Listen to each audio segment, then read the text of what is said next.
I just wake up in the morning and I yell a lot, even though it's way too early. It's fun though. Wake up, wake up, wake up!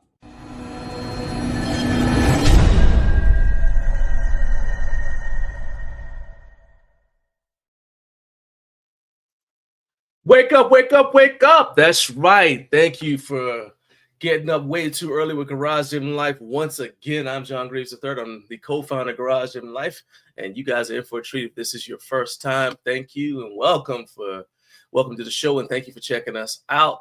This show is pretty awesome, in my humble opinion. We talk about fitness-related content from a home gym perspective and get your live reactions to the topics that matter to the home gym community. And I always tell people, and we have a lot of fun along the way. So what I need you to do is just go ahead, sit back and relax, enjoy yourself. But also, I want you to get active. If you have a comment or a question during the show, don't be shy. Go ahead and throw your comment. And even if it doesn't really relate to the discussion, somebody's going to answer your question. So go ahead, get active in the live chat. Let people know that you're here. Let me know where you're watching from. And then go ahead and contribute your whatever you have to say to the conversation, okay? See, I'm making some changes right there. I don't like the way that looks. There we go. All right. And so let me go ahead and tell you what is on today's show. So in the first hour, it's gonna be packed because the show's packed because we got a lot going on. But in the first hour, we're gonna have news and other things, plus a brand new Recliner Rage. I'm going to tell you guys why I'm mad once again. That's our most popular segment, so you know we can't have a show without it. Then in the second hour, we're going to have David Dennis from Gorilla Strength Equipment. He's going to be stopping by around 7:05 a.m. Eastern Time, and we're going to be talking about tariffs. I've had a lot of people reach out to me, ask me about how tariffs are going to affect them and the products they plan to purchase in terms of home gym equipment this year. And a whole bunch of stuff that I don't really know the answer to. So I've reached out to the founders and CEOs of several brands to see if they'll come on with me to have this discussion. And so David Dennis is going to be our first guy. He's going to step up to the plate in the second hour at 7 a.m. Eastern Time. Third hour, we're going to have my guy Peter Keller from Fringe Sport. Peter's going to be stopping by to give us a crash course about tariffs and how they affect your home gym purchases. He's going to be talking about that as well. So David's coming from the perspective of a business that pretty much uses raw material that's sourced in the United States, but he said tariffs are still affecting him. Then Peter's coming from the perspective of a brand that does some manufacturing overseas. So he's going to be able to tell you how the tariffs, especially the tariffs with China, are potentially going to affect you and maybe give you some advice about what we need to do to make sure that we survive and thrive in 2025. Look at that. Survive and thrive in 2025. All right, let's go ahead. You know what's going on right now, what's going to be on the show. Do me a favor, smash that like button and hit subscribe. And then we're going to go ahead and say what's up to everybody in the live chat. Let's see who's here. So first person on deck. Let's see. Carlos says, good morning, Shoutout. I don't even know what that is. He says some more Texas in that building. Wake up. Okay. I don't know what Shoutout is, but that's some Texas junk. Okay. Hey, welcome to Texas. My guy, Jared Martin, was second in the building. First of all, y'all need to understand, Carlos got here at 4:58 this morning. Okay. Jared got here at 5:08 this morning. All right. Morning coffee or not. Morning coffee in hand. These dudes have been here since 5 o'clock this morning, and I love to see it. Appreciate that, man. It's a beautiful thing. Thank you for being here. I'm not telling any dudes happy Valentine's Day. I'm just going to tell you that right now. Carlos said Valentine's Day or not, still got to get them 10,000 steps in. He said cardio is my Valentine's Day. Oh, there you go. I hear you, Carlos. You're on fire. Carlos said also, if you hear this early, hit that like button. That like button should already be lit up, he said. My guy, Eric Echoes, he showed up at 6:01. What's up, man? Says morning, gents. Good morning, Eric.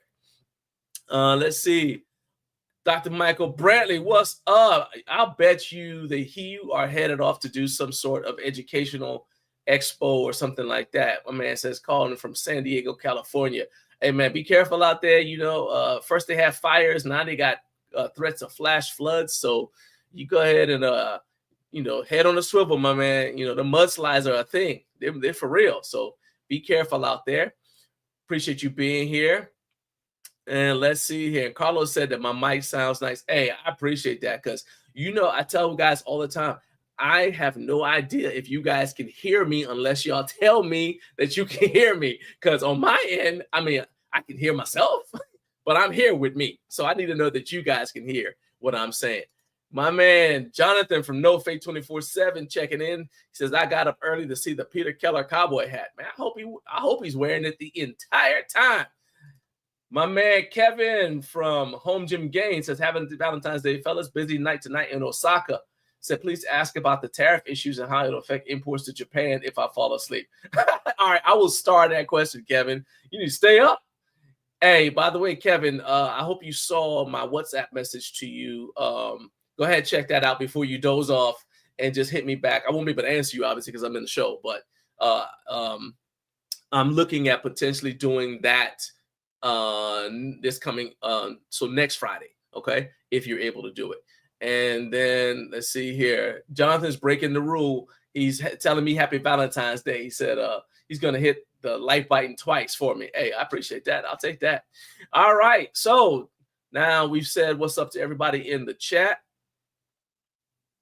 Jonathan said, I'm supposed to ask Peter how tariffs are tax deductible. I will put that on the list of questions.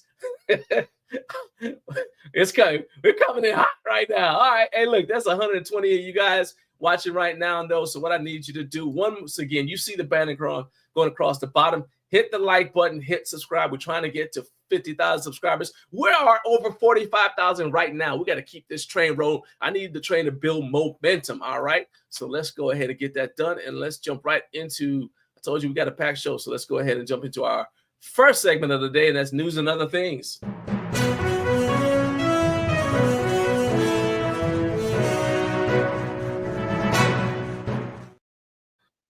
All right. So first of all, the first thing I got for you is for some reason I can't get this thing to stop playing. There we go. Hang on a second here. There, back. This okay. So first news item I have is that I'm being sabotaged here by all my screen shares.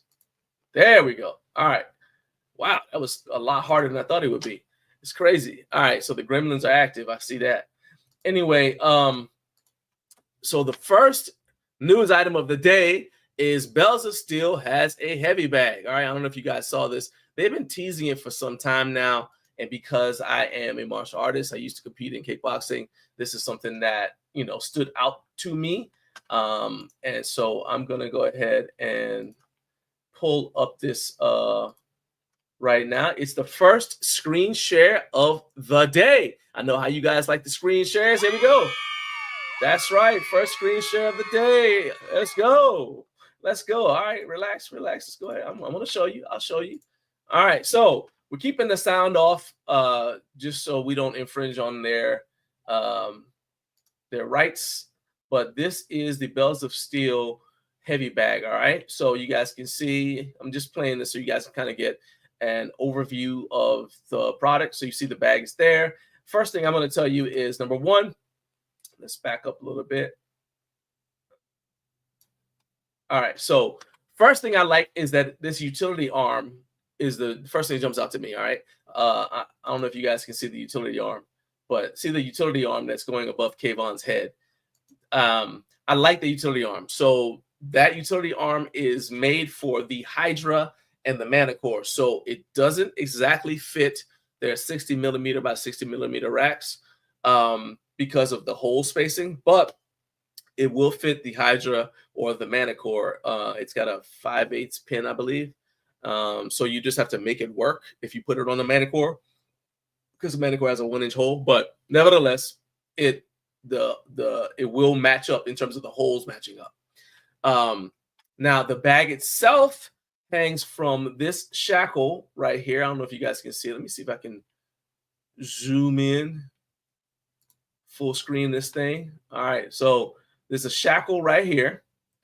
There's a shackle and a swivel. It's going into a carabiner. And in fact, I wonder if I can zoom in even more. Let's see. I know we can do this. I know we can do it. All right. So there's a shackle right here, and the shackle goes to a shackle right here.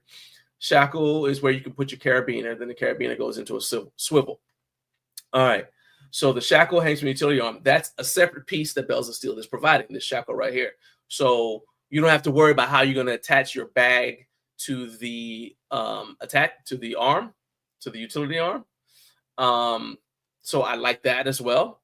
So these are two separate pieces, though. Keep in mind. So the utility arm is one attachment, and you don't have to hang a heavy bag on it. You can hang whatever you want off of it. Then there's the shackle that you can use, and I would assume you could use it even if you didn't have this utility arm. So you could probably hang it from maybe a cross member or something like that if you didn't want to use if you didn't want to have the utility arm hanging off the side of your power rack. If you just wanted to say put the hang the heavy bag inside the power rack, then I would assume that you can use this shackle to go into a cross member if you got a cross member going across. All right. Then and then there's obviously a swivel. So I like that they included the swivel with the bag. That's a good thing. And I say that because I've gotten heavy bags in the past. Once again, I'm a fighter. I don't fight in the ring anymore, but you're a fighter for the rest of your life. So I'm a fighter, and so I've purchased heavy bags that don't come with a swivel. They just say, just figure it out. Figure out how you're gonna hang it. I'm like, okay. So I like that they are including the swivel. Now, I am curious about the bag construction because I'm laughing at Carlos's comment. So I'm curious about the bag construction, like what it's specifically made of, because I've had heavy bags where the bag has burst after I've had it for a long time. The bag can burst, and everything that's inside the bag comes out, and you also don't get resistance when you're hitting the bag anymore. It just kind of like flops on you, and it's like poof when you punch the bag, as opposed to giving you that nice satisfying tension that is, it's basically supposed to feel like you're hitting a human. It's either supposed to feel like you're hitting a human body or even harder than that, so you can develop your penetrating power, okay, in terms of punches and kicks. Anyway, I'm curious about what the bag is made of. And the thing that I do not like, the one thing I do not like, is that this is how the swivel. So I don't like these chains. I don't like that. And I don't like that the swivel goes directly onto the carabiner. And I'll tell you why. So heavy bags swing a lot. Okay. And over time, that metal on metal contact is not good for the carabiner. So what you want, ideally, you would want to take a piece of strong nylon or something like that, like a nylon strap. I have, so downstairs for mine, I have a continuous nylon loop that I got from Spud Inc. And I put that through my the D ring that I have hanging from the ceiling, and then the carabiner goes into the nylon, so there's no metal on metal contact. That's a little trick that my coach taught me, and he said it'll preserve the life of your swivel if you do that, of your swivel and your carabiner, because you don't have that metal on metal contact. So to me, it's not that can't be very expensive. That would be something I'd like for them to include, since they're already including the swivel itself. Why not include the nylon strap? I know that a lot of times when you see these old school boxing videos and stuff like that, you don't see that, but I'm just telling you that that's a better way to do it. And I also don't like the chain is this long, because that chain can abrade the top of your bag. Once again, this is not a static piece of equipment. It's going to move. So every time you hit it, the chain is going to drag across the top of the bag, and that's going to wear down the bag. It's going to erode the fabric of the bag. So I prefer the most high quality bags that I've used, especially the ones that are handmade in Thailand. And so if you ever see HMIT on a piece of equipment, that's high quality, right? And so I'll just pull up an example what I'm talking about. of a handmade in Thailand bag. It's a let's see. In fact, I'll pull up the one that I've got. Uh, so this is the one that I have here. I'll share this tab. All right, so you guys can see. Let me zoom in so you guys can see instead of hang on, there. Maybe you can't see. All right, so you guys can see instead of chain, there's leather straps right here. Okay, let me try it right here. See if it's easier to see right there. So there's leather straps coming from the bag, and then at the top of it is where they've got like the little D ring. Okay, so instead of chains, you've got leather because that leather. So now you got leather on leather is not gonna degrade the material of your bag, whether your bag is canvas or made out of some sort of leather or leather-like material, right? Um, so that's the kind that I use. I'm not getting. I am accepting money if Combat Corner wants to send me money, but I'm not getting paid to tell you all that. But that is just a superior bag. So that's something that I would like it if Bells of Steel, if they were going to upgrade, if they would extend these straps right here, make them longer, so now the chain isn't dragging across the top surface of the punching bag because it'll make your bag last longer. And that's the first thing about that. So if you guys don't, I know punching bags aren't necessarily a piece of gym equipment that we talk about all of the time, but I know a lot of you guys enjoy doing bag work as cardio in your home gyms. And so for me, it's something that I could let you guys know because I know a lot of people don't even know. They just buy a bag. They don't even know what kind of bags to buy. So I thought I'd go ahead and drop that on you, see if that was helpful. All right, so that is the first. Yeah. All right, so now let's talk about. So Carlos said, "What makes he wants to know why I say I think he's that flexible." So I'm all about the jokes and the humor. So I sent Carlos a I sent him a video that I got from let's see if I can pull it up here. Paradigm of you know what? I'll do this the easy way. I'll like the video and then it'll pop up as my liked videos. Uh, uh, uh, so it's Paradigm. There you go. All right, so there. I just like that. All right. So Paradigm of Perfection. And Laura was doing a move, and I said, "Oh, wait a minute, we got a bag question." I'll come back to that thing in a second, Carlos. Michael said, "I don't use a bag, but would you prefer the bag mounted higher?" Not necessarily. If you're talking to like higher, so here's the thing with a heavy bag. It just has to be as tall as you. All right. So it doesn't have to be super high.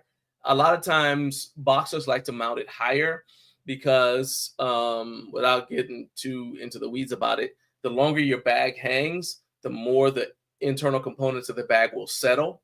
And so the bottom of the bag tends to be harder than the top part of the bag. So in order to get the same bang for your buck, so to say, you want to be hitting the hardest part of the bag.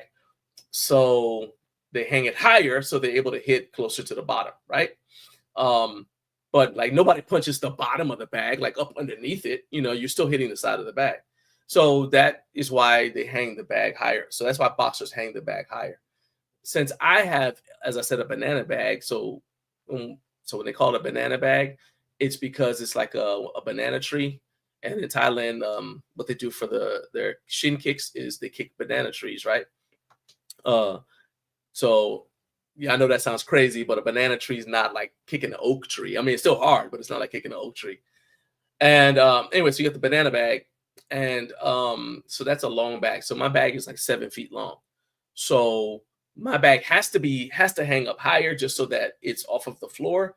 But if I had a normal boxing bag, the only reason I would hang it higher would be to make sure I could hit the hardest part of the bag. And that really isn't a huge deal because you can always play with the length of the chain, so you can make adjustments that way. So I know that's kind of like a long-winded answer, but that's pretty much what I say about that. And let's see here. What's up, Kurt? What's up, Kurt? Carlos, I got you. I'll pull it up in a little bit. So, yo, I think that's hilarious. I was just trying to, I was trying to get you to, expand your horizons in terms of what you do. So,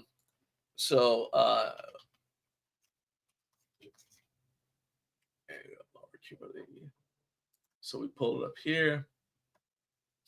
All right, so this is the video. Yeah, all right. So I'm gonna go ahead. I'm gonna screen share this right now, so you guys can see what Carlos is all up in arms about, right? So this is the homie Laura Kummerly. Well, she's actually married now, but this is her, but she's still going by her maiden name on Instagram. So this is what I sent Carlos. I told him I signed him up for an app, and he just had to do the first workout, and that this was the first workout. What? I believed in you, Carlos. I felt like you could do this. I felt like you can handle that. Nah, shout out to Laura. Shout out to Laura. She's awesome. All right. Anyway, so moving on. Let's see here. Next news item. The HFA show is another week closer. This is the Health and Fitness Association show 2025. For those of you who don't know what that is, I went into it in a little bit more detail a couple of weeks ago, but basically it's what used to be called URSA, and it is the you know what, this is the best way to say it. It is the commercial gym equivalent, or the general fitness equivalent of HomeGymCon. So you're gonna have speakers and all that. They have group workouts, but they also have a bunch of equipment brands that primarily sell equipment to commercial gyms, right? So they go there because they're trying to make industry contacts, because the idea for them is like, let's say it's Life Fitness, for example. Actually, while I'm talking, I'll go ahead and I'll pull up the list of exhibitors so you guys can kind of get an idea who's there. All right. So you see like all these different brands there. So NASM is there because obviously they certify personal trainers, and they're probably doing some presentations there. F45 Training is there because that is a gym chain. Well, then you also have companies like Torque Fitness, because they make products, and they would want, so Torque Fitness is there because they want to make a deal, let's say with F45 Training, so that F45 Training will put the Torque Fitness products in every F45 location, and they may do it on a lease basis. They may sell products to them, whatever, right? All right, so for me, the interest is, there's twofold, all right? Over the course of the past, let's say 2 years, and as recently as 3 days ago, I've sent out emails asking people to come on the show, even before the show was live. When I was just doing normal podcast interviews, I'd reach out to brands that I thought, that I knew you guys wanted to hear from to do interviews, right? And a lot of times I would get turned down, not because they thought my platform wasn't big enough, but because they didn't specifically want to, in some cases, they looked at it like, I don't want to let people into my private life, so to speak, right? So, and I can understand that. So let's say you're the CEO of Life Fitness. You may not want to do an interview because you might not want people harassing you. You might want to be able to like just go, let's say you go to a gym, you want to be able to go to the gym and not be bothered. And then some people just don't like being on camera, okay?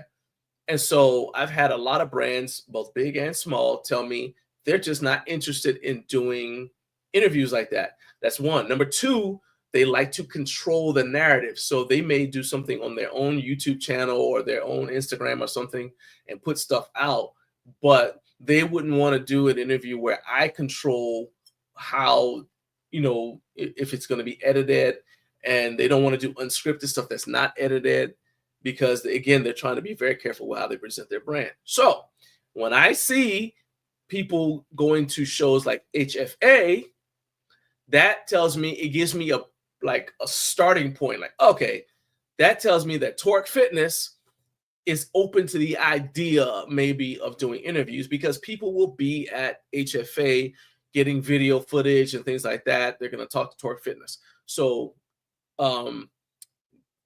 that kind of like gives me a ballpark. I could just scroll down. This is like a little pro tip for you if you do content creation.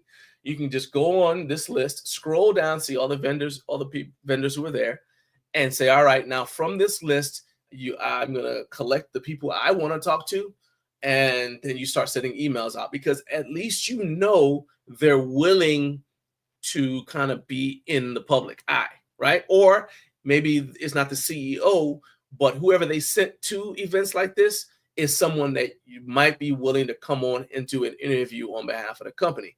And for a lot of brands, you don't know that.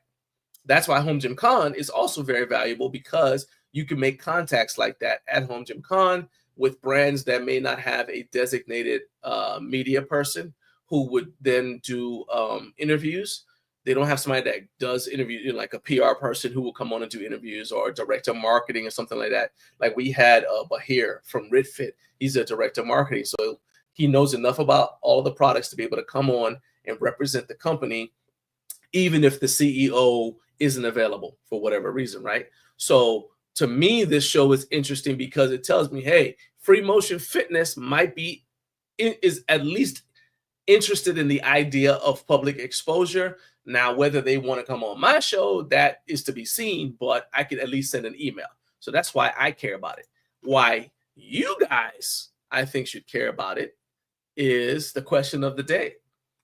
If you go on that list, and I'll scroll down the list briefly, who from the list of people in HFA, like the brands, would you like to see at HomeGymCon this year? Because there are a lot of brands that are here that won't be at HomeGymCon. I went through and I compared the list of vendors that are going to be at HomeGymCon and the vendors that are going to be at HFA. And there are some brands that are going to be at both, like Body Solid is going to be at both, but there are brands that aren't going to be at both. So who from the list? And I will put this list right here in the live chat so you guys can see, and if you're watching on replay, and you guys, even if you're watching live, check the list out after the show's over. Come back and put a comment on the replay and let me know which brand from that list of HFA attendees you would like to see at HomeGymCon this year. Once again, HFA is coming up. It's going to be March 12th through the 14th in Las Vegas. So it looks like it's going to be a really good show. But I want to know who you guys would love to see that's going to be at HFA, who you guys would love to see at HomeGymCon this year. Or, if you're not going to HomeGymCon, or, and it doesn't matter to you, go ahead, let me know why you're not attending HomeGymCon. Tell me like what it is that kind of like has you kind of like not still in the undecided about attending HomeGymCon if you're a home gym owner. All right. 323 of you guys watching right now, do me a favor, hit that like button for me. Hit like, hit subscribe. I need to get those likes up. I was watching a live stream from an NFL content creator yesterday, and my man had, he had, I want to say, well, when I watched it yesterday, he had 2,000.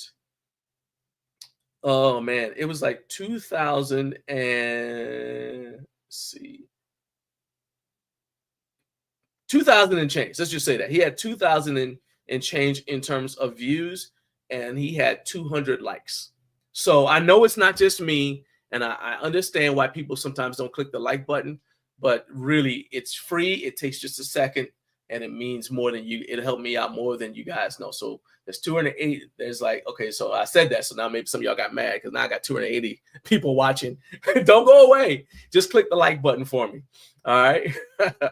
All right, let's move on. Anyway, next. All right. Hey, what's up, Jake? So Jake said he would like to see Power Tech at HomeGymCon. So let me ask you this follow-up question. Since you are the one running HomeGymCon, have you reached out to them? Like, is this still something that's in the works? Or is it, like basically, have you reached out to them and you're hoping they say yes? Or is this something that's more like, okay, I plan to reach out to them at some point? That's just my idle curiosity. I always like the follow-up questions. All right, moving on. Speaking of HomeGymCon, see that segue? Our sign-up list to be in the audience during our live show at HomeGymCon is now available. So I was talking to Jake yesterday actually about it.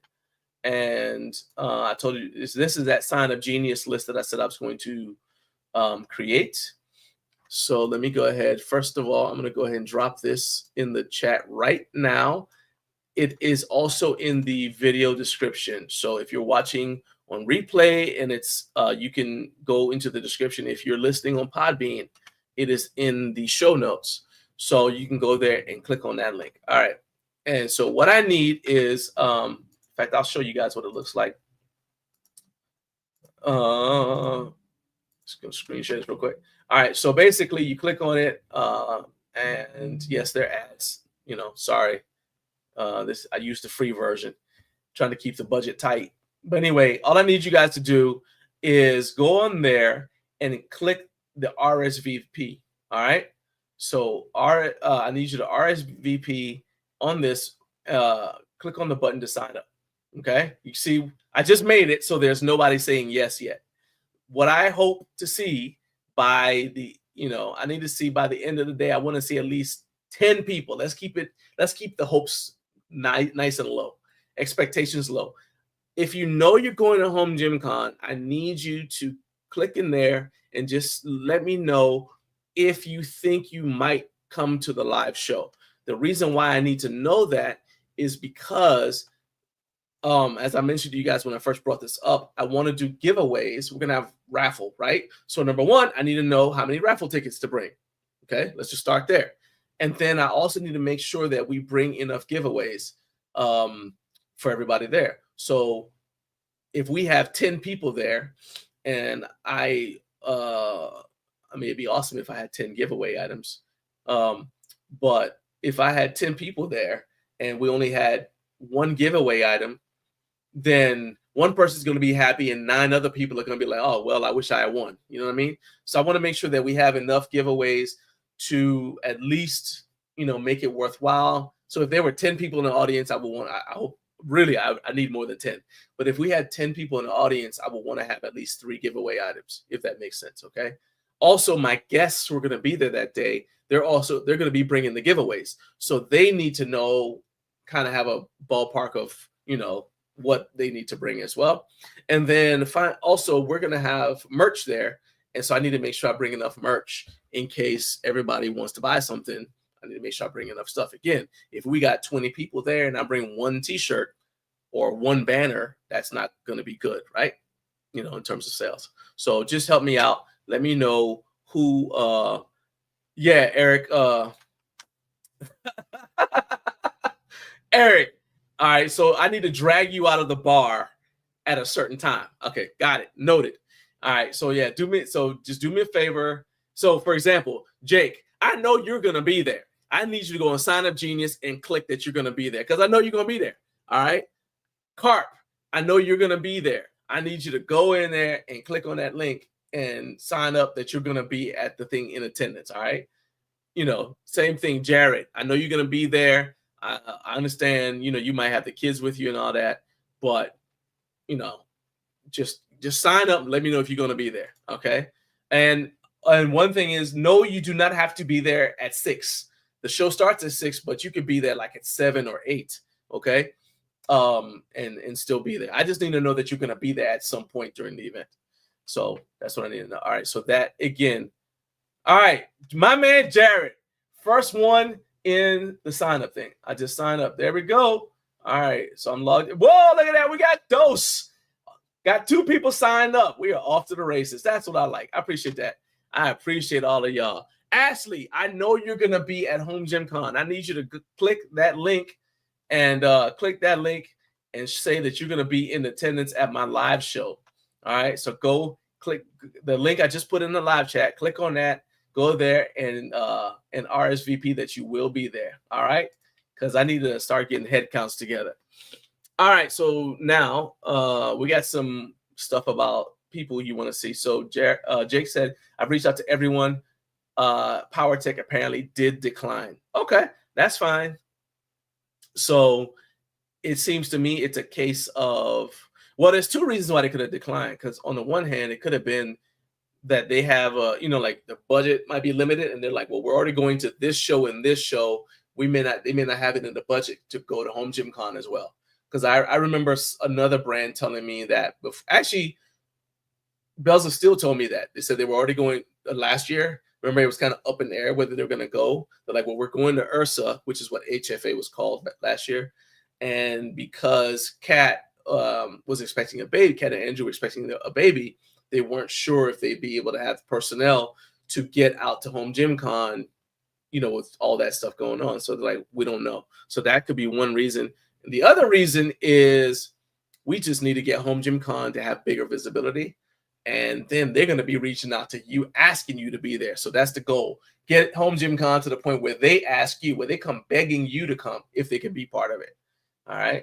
Because, fear of missing out is real, even among brands. Carp said some of the ones that pop up to me are Power Tech. Okay, well, we just discussed them. Major Fitness. I believe Major Fitness is actually going to be at HomeGymCon. Assault Fitness and Troy Fitness. Okay, I don't know about them, but I think Major Fitness is going to be at HomeGymCon. Concept 2 makes a lot of sense because there's so many. I got a Concept 2 downstairs. Concept 2s have been in home gyms for so long. It's surprising to me that they weren't one of the first brands to sign up for HomeGymCon. That's actually interesting because you know what? Another thing I think about, because I know, Jake, you're trying to get more competitions at HomeGymCon. HomeGymCon is a great location to have one of the indoor rowing events that they like to have. That would be an awesome venue to have one. You know what I mean? I think that'd be awesome. All right. Let's see. Actually, yeah, there you go. Thank you. Yeah, that's what I'm thinking. That it just was when they look at their budget for the year and say, okay, we're gonna go to here, here, and here, and HomeGymCon just wasn't on their list. It just didn't kind of, like Dave Ramsey said, it was above the line or whatever. But yeah, and he said no real cardio companies have signed up. And again, I think that goes back to the whole concept of people looking at the home gym community as being only interested in squat racks and whatnot. You know what I mean? But I think that it's really an untapped situation. In fact, even for the functional fitness competition, I could see a rowing component, an indoor rowing component being there. I think that'd be kind of interesting. So yeah, let's keep on making this thing big, man, so we can get people to we need to get people at HomeGymCon. And if you're gonna be at HomeGymCon, sign up to be at my show that day. All right. All right.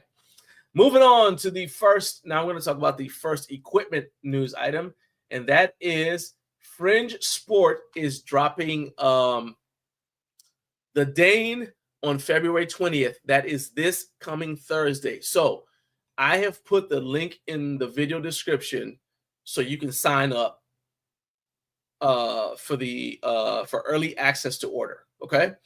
So basically there's a link in the video description. And if you go to in fact, you know what? Here, I'll put this link right here in the live chat as well. But no, I'm not. I ain't doing that. The link is in the video description. So what happens when you visit that link is you will go to this page that I'm popping up right now. And all you got to do is just put your phone number in, and they'll send you a text when it drops. So the advantage that gives you is, stuff like this sells out fast. The Dane sells out fast. So you get the text, says, hey, the Dane's dropping. You get to jump in there before everybody else, and you can get your Dane ordered before it sells out again. Okay. This is the Dane 2.0. Okay. So if this is something that's important to you, make sure you use the link that I've got in our video description to go ahead and sign up. All right, so that you can not miss out on that. Now, let's see here. Let's go to the next item.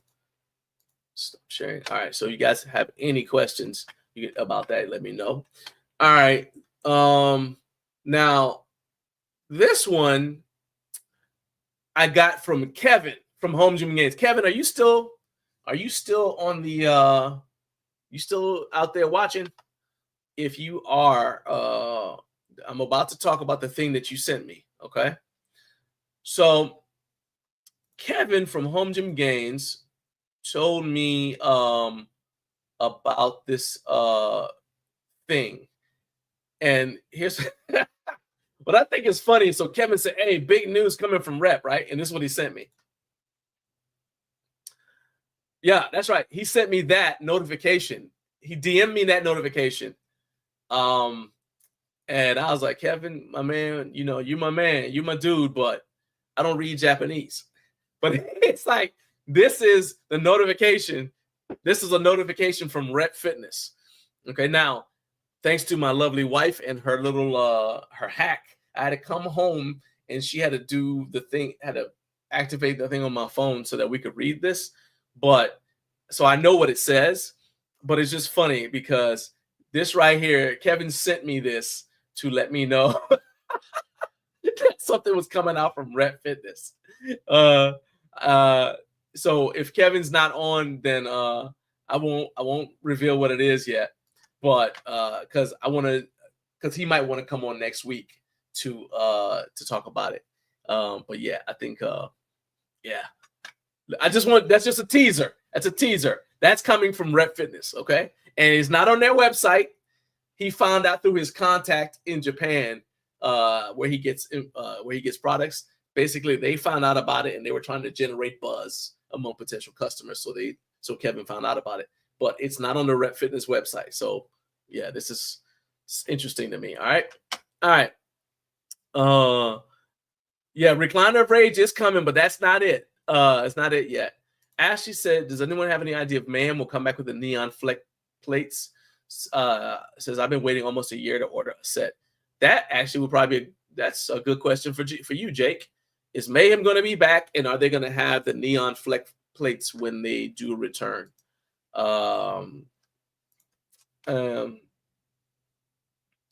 And Carp said about PowerTech, I think it makes more sense for PowerTech to come to HomeGymCon than it does for them to go anywhere else. I mean, I don't really understand. To your point, I think that their wheelhouse is the home gym community. It's not public gyms. I know they've got like these little. So when I was looking at the thing, it's like they've got like little kind of like training areas that they can set up in a public gym for you. So you go in there, it's all PowerTech stuff. But seriously, it's basically they're recreating a home gym environment. Their sweet spot is the home gym community. I don't understand why they wouldn't want to be at HomeGymCon. So yeah. Carlos, you'd be amazed how many times I get stuff sent to me in foreign languages, and I just be like, "What are you sending me?" Nah, hey, I appreciate you though, Kevin. I was able to read it. I know you at home laughing because you know I can't read no Japanese. You know I can't read Japanese, Kevin. All right, final thing. We're running low. I don't want to run out of time because we've got our first guest. For our first guest, but. I want to, so we might have to push the last news item to after our segment is done with Peter.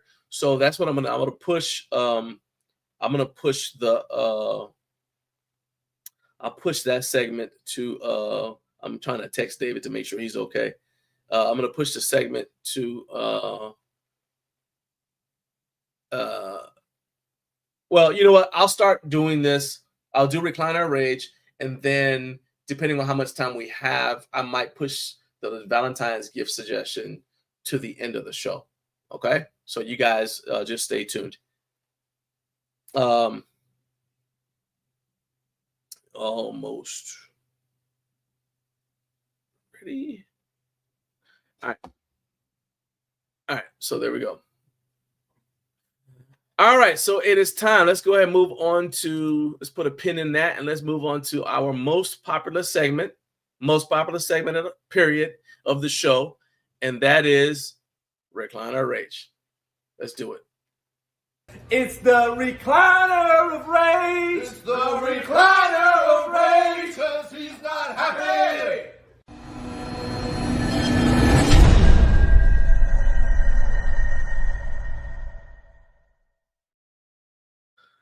You dang right I'm not happy. Fernando strikes again. Fernando strikes again. All right, so let me tell you what happened. Today's Recliner Rage is dedicated to the water that's by the dumpster where I had to throw all those boxes I had to throw away. You don't know what I'm talking about. So I have a, let's see here. There is a, in fact, I'll just show y'all. So I had a YouTube short, and it's basically showing all of these boxes that I had to throw away, right? So let me see if we can share the screen. That way you guys can see what I'm talking about. All right, so you guys see this here. So see all these boxes. I had to put all these boxes. You see it's already a little damp outside. You see what I'm talking about, right? So I'm stacking all these boxes in styrofoam in my car because I got to go dump them out, right? Okay. So in the process of doing that, I got to take them to a dumpster. So there's a dumpster where I work, and they let us dump stuff out, which is a lifesaver for me because I would hate to have to go to the dump and pay to dump all this stuff all the time. So anyway, so once a week, I basically dump this stuff out. The last day of my work week, I'll take all these boxes to work, and I'll dump them out when my shift is over. All right. Well, I work at night. My full-time job is at night, for those of you who don't know. And so it's dark when I get done working. So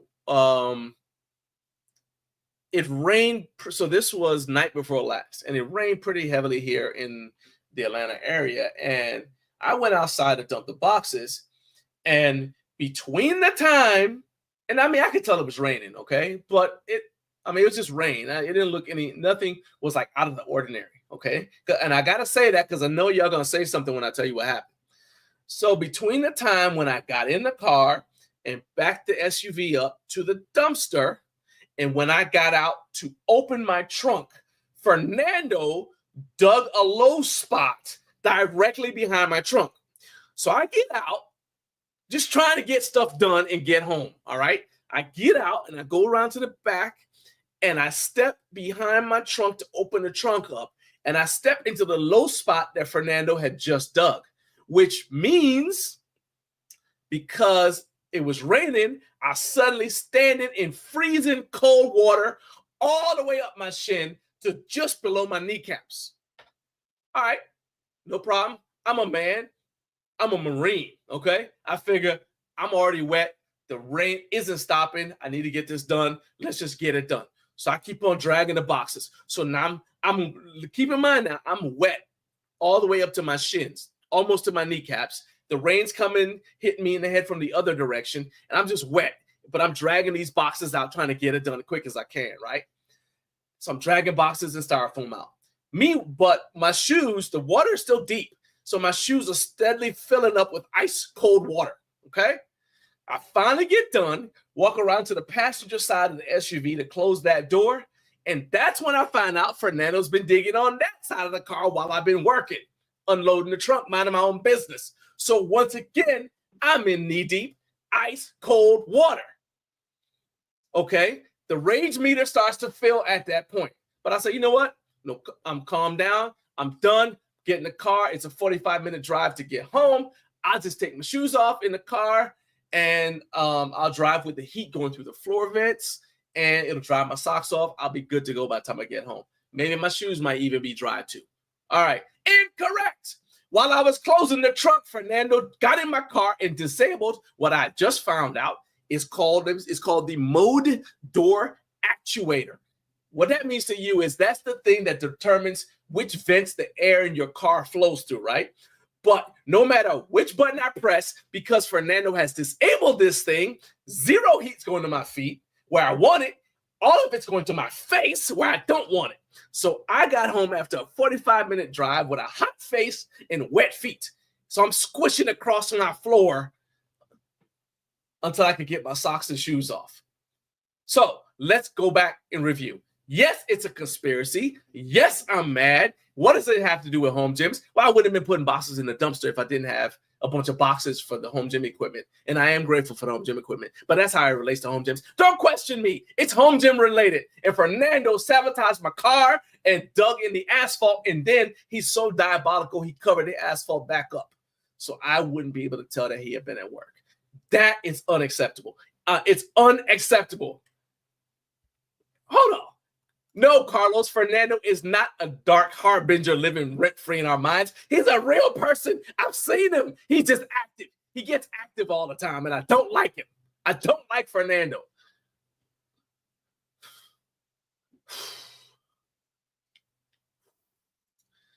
Okay. You would be saying that, Carlos, if you were the one that had to drive home with a hot face and wet feet. Okay, calm down. Take a breath. You don't need no high blood pressure, plus you got a whole show to do. So just calm all the way down. That's better. Okay. All right, I've calmed down. I'm relaxing. I got David backstage. I can see him. David doesn't care about my pain. He's back there laughing at me. He don't care. He's got the small violin. Are you? All right. Let's be professional. Okay. So let's go ahead. I'll do the shout out to the Central Time Zone. David, are you cool with coming on a little early? Do you need to go get coffee? You good? Okay. All right. So shout out to the Central Time Zone. Thank you for jumping on here with us and getting up way too early with Garage Gym Life. I appreciate you guys being here. If this is your first time, I need you to hit that subscribe button for me. And beyond that, I need you to do more than this. Click subscribe. If you have, there's something else I want you to do. Here it is. Hey, I don't want you to just watch this video. I need you to like, subscribe, and if you're already a subscriber, I want you to join our channel for 99 cents a month so you can help us improve YouTube for the home gym community. Okay, back to the video. All right. So several people have reached out to me about specific brands. Are like, hey, I want to buy this or that. Hey, have you heard anything from this brand or that brand about what they're going to do about the tariffs, how the tariffs going to affect me? Do you know what the tariffs are going to do? Because tariffs are what's in the news right now. So I have reached out to, without naming any names, I have reached out to every single brand you guys have asked me about. Okay. 2 companies have agreed to come on to discuss tariffs. And I understand because you're kind of talking about their strategy, their business strategy. So it is a little bit of a competitive advantage. But I got 2 people who are willing to come on and have this discussion with me. And so first, we're going to be joined by David Dennis. As I mentioned, David is the owner operator of Gorilla Strength Equipment. David makes a lot of custom and bespoke products, including home gym equipment. And he is the creator of what I consider to be the absolute best axle bar on the planet to use for powerlifting and general strength assistance work. So it's called the Garage Gorilla Bar, and it is actually a collaboration between Gorilla Strength and Garage Gym Life. But David, and so if we have questions about that during the interview, that's fine. But David is primarily going to come on here. He's going to talk about how tariffs are impacting his business, even though he manufactures everything himself here in the United States, in Kentucky, and he only uses domestically sourced raw materials. So let's go ahead and bring him on. Everybody, show your love for our first guest, my guy, David Dennis. What's up? Not much, man. Should I rotate my phone? I would love it if you did. All right. You're already my favorite person, but you'll shoot up in the rankings even more if you did that. You gotta now we're sideways. You gotta hit the take the screen lock off so that it'll auto rotate on you.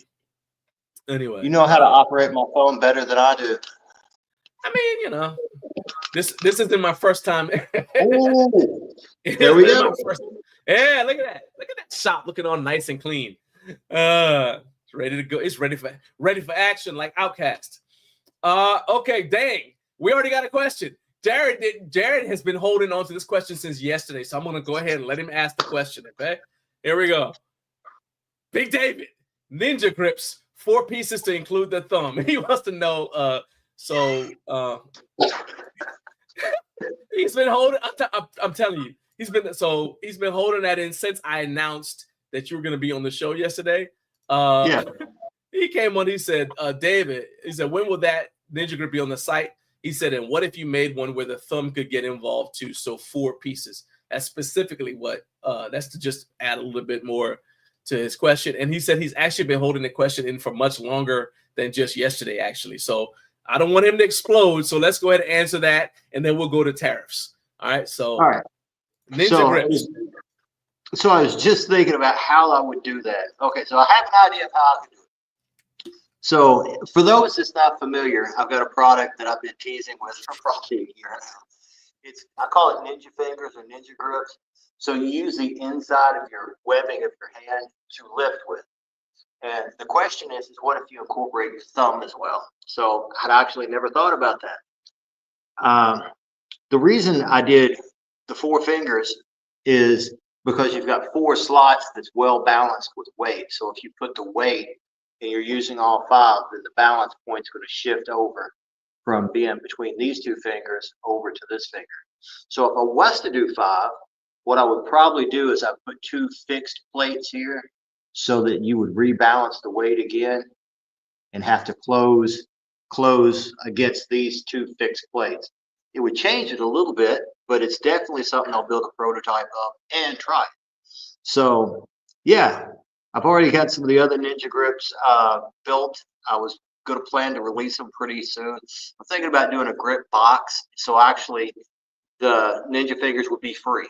So you would sign up for a grip, either monthly or bi-monthly grip gift package, and we would send it out. So that was my plan with the Ninja Fingers, Ninja Grip, is to be a free gift with the whenever you first sign up, so everybody has something that's unique.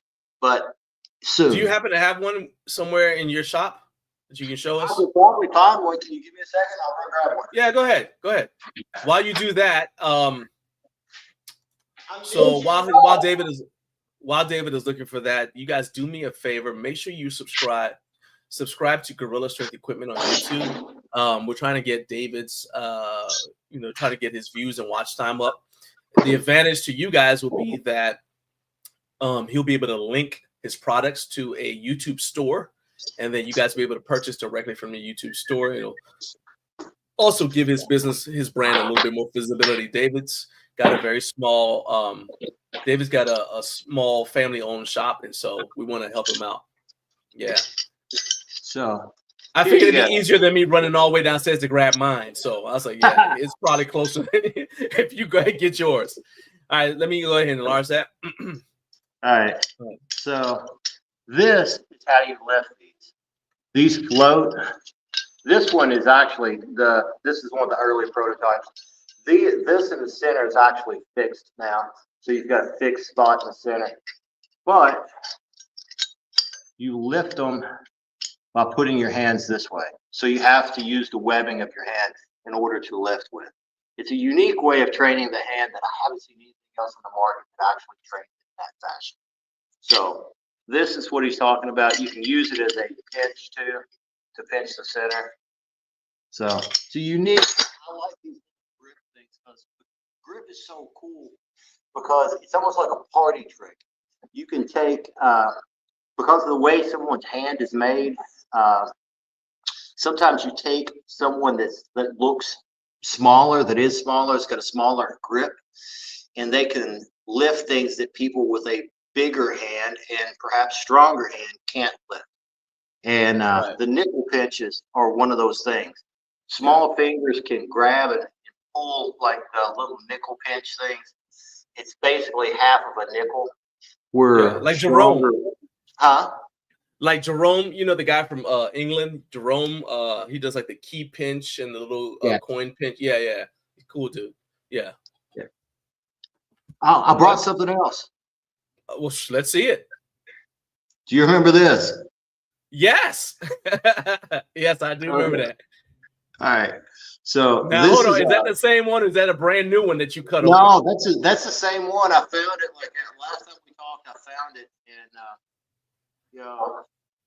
it was laying within 10 foot of me. I just didn't see it. So Yeah. that is a load sleeve from a Chinese bar, import bar, and it's not an optical illusion. This really is twice as thick as that. Here, I'll turn it this way. See, you can still tell it's twice as thick. So this is by looking at the outside diameter of this, everything looks like it would be the same. But so it's what's on the inside that matters. It's totally different because the casting of this was not the casting had got overused and it caused the end product either that or it was a bad casting. But something your like microphone, your mic is going in and out, David. But I remember when you were telling me about it, is like basically that's why when you look at like a cheap barbell, especially like those you can get on like Amazon. So just correct me if I'm wrong. So you look at a cheap barbell, the sleeve might not be evenly cast so that it's thicker. Like that one is thicker on one side of the sleeve than it is on the other. And so that, well, not just a defect to me, that's a safety issue too. Yeah. Because you don't know how, right? So that's correct. Okay. And you found that out by cutting it open. Yes. Yes. Okay. Well, one of them, that one originally broke, and then we cut some others open. They had the same issue. So this one actually broke deadlifting. You know how some 45-pound plates are not exactly the same size as others? Yeah. Yeah. So someone in one of the gyms had dropped the bar, and the plate that was a little bit bigger was in the middle of the stack. So it had a lot of shear force on that sleeve. I got you. So they had sent me this one, and then we purchased a few and cut a few in half, and we did the same thing. So that is hard. I mean, that's crazy. Can you imagine deadlifting and then you drop the bar and your sleeve just snaps in half? And people are like, well, why do I need to spend this much money on this bar or that bar? Well, that's one reason why expensive bars are more expensive, because you're paying for uniform casting. Hey, what's up, Matthew Porter? Shout out to Matthew. He showed up here today. What's up, my man? Heading out to teach America's youth in a minute, I'm sure.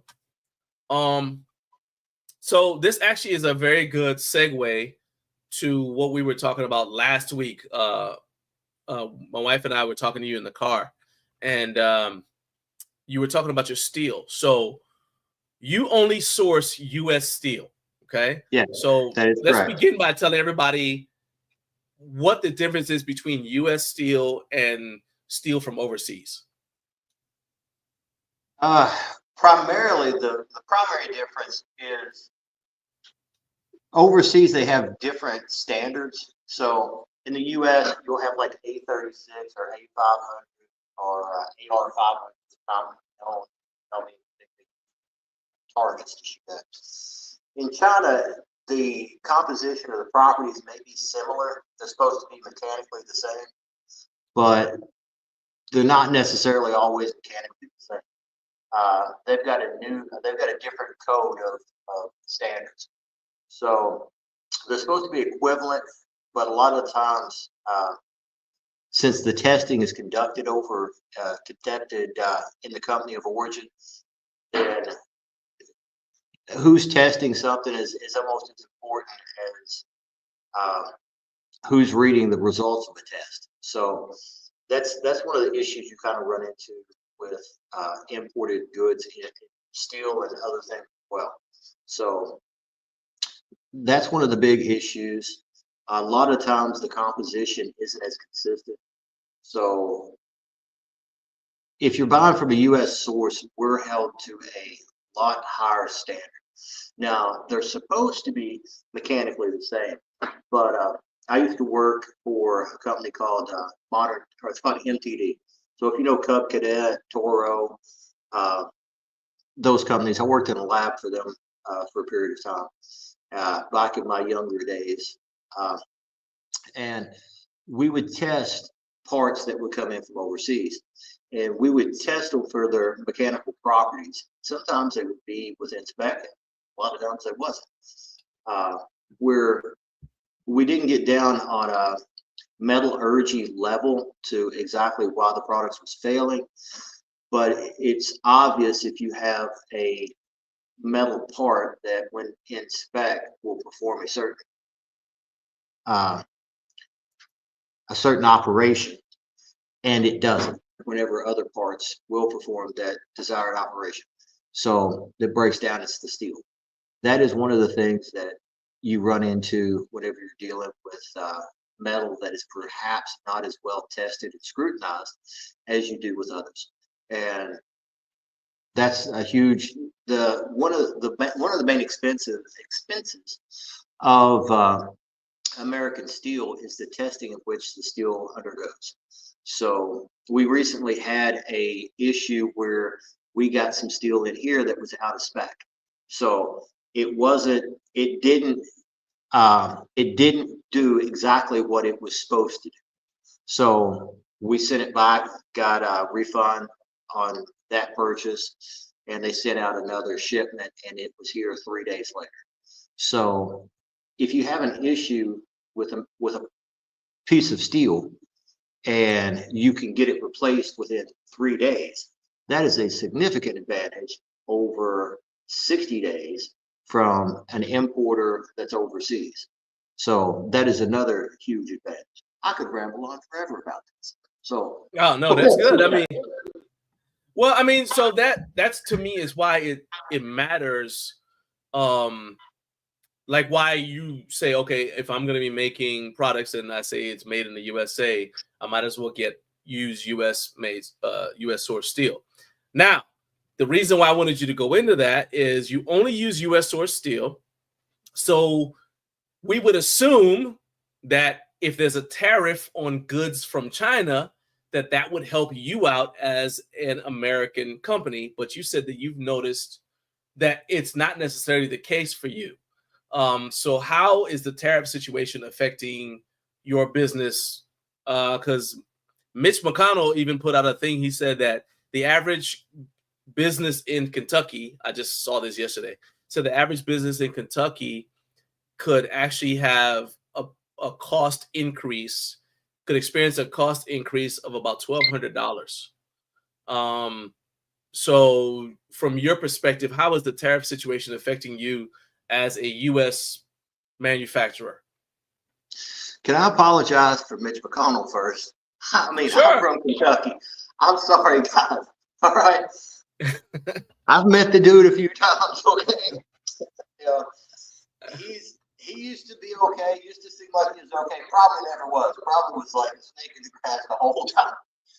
But yeah, we're not happy with Mitch McConnell in Kentucky. Okay.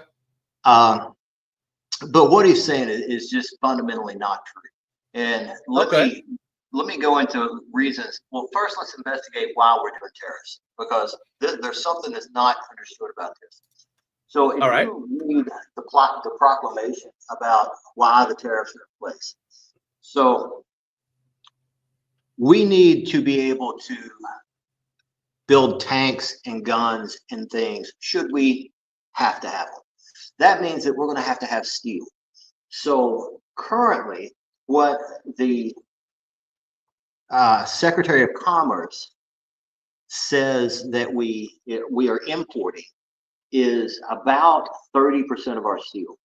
Now, the Secretary of Defense and the President and other people have said that we need to be where we need to be at in our steel production to be a safe country should we go to war, is we need to have a surplus capacity of 20%. So what they're trying to do is they're trying to have our steel mills be able to produce steel at 80% of the maximum capacity, okay? They're not trying to push our steel mills to be running at maximum capacity. So would you see a significant price increase in American steel? Should we be at 100% capacity? Then yes, you would see a significant you would see a significant jump in steel. But right now they're running at about 70%. And at 70%, they're not viable as a business. So in order for us to have steel manufacturing capabilities, we have to be at about 80%.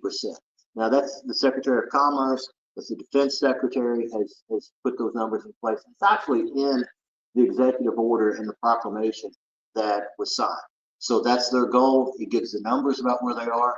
Globally, we're over 600 million metric tons of excessive steel, more steel than we need, that's manufactured every year. And China is responsible for about 120 million metric tons of that. They upped production 30% since 2024. So what they're doing is they're flooding the market. Like if I want to put you out of business, this is what I do. I love it. So if I want to put you out of business, I want it to make the market you're in oversaturated, so the prices are relatively cheap, and then I want to keep pumping products in.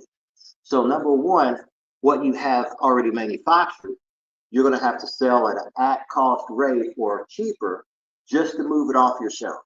And since I'm continuing to pump into the market, then you manufacturing anything else won't make sense because I am further saturating oversaturated market.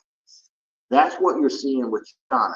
This is the art of war. This is the soft power. There's a thing, if I have to shoot you with a gun with bullets, that means I failed to outsmart you. And that is very much a Chinese philosophy. You know, we don't want to shoot Americans with guns whenever we can just outsmart them. And up to this point, you know, we've kind of been getting outsmarted. So yes, steel will go up because it takes a while to ramp up production, but our steel mills are only running at 70% production. So they've got a lot. It will go up in a short term in order to get workers back on the floor, in order to ramp up production. But their target base is 80%.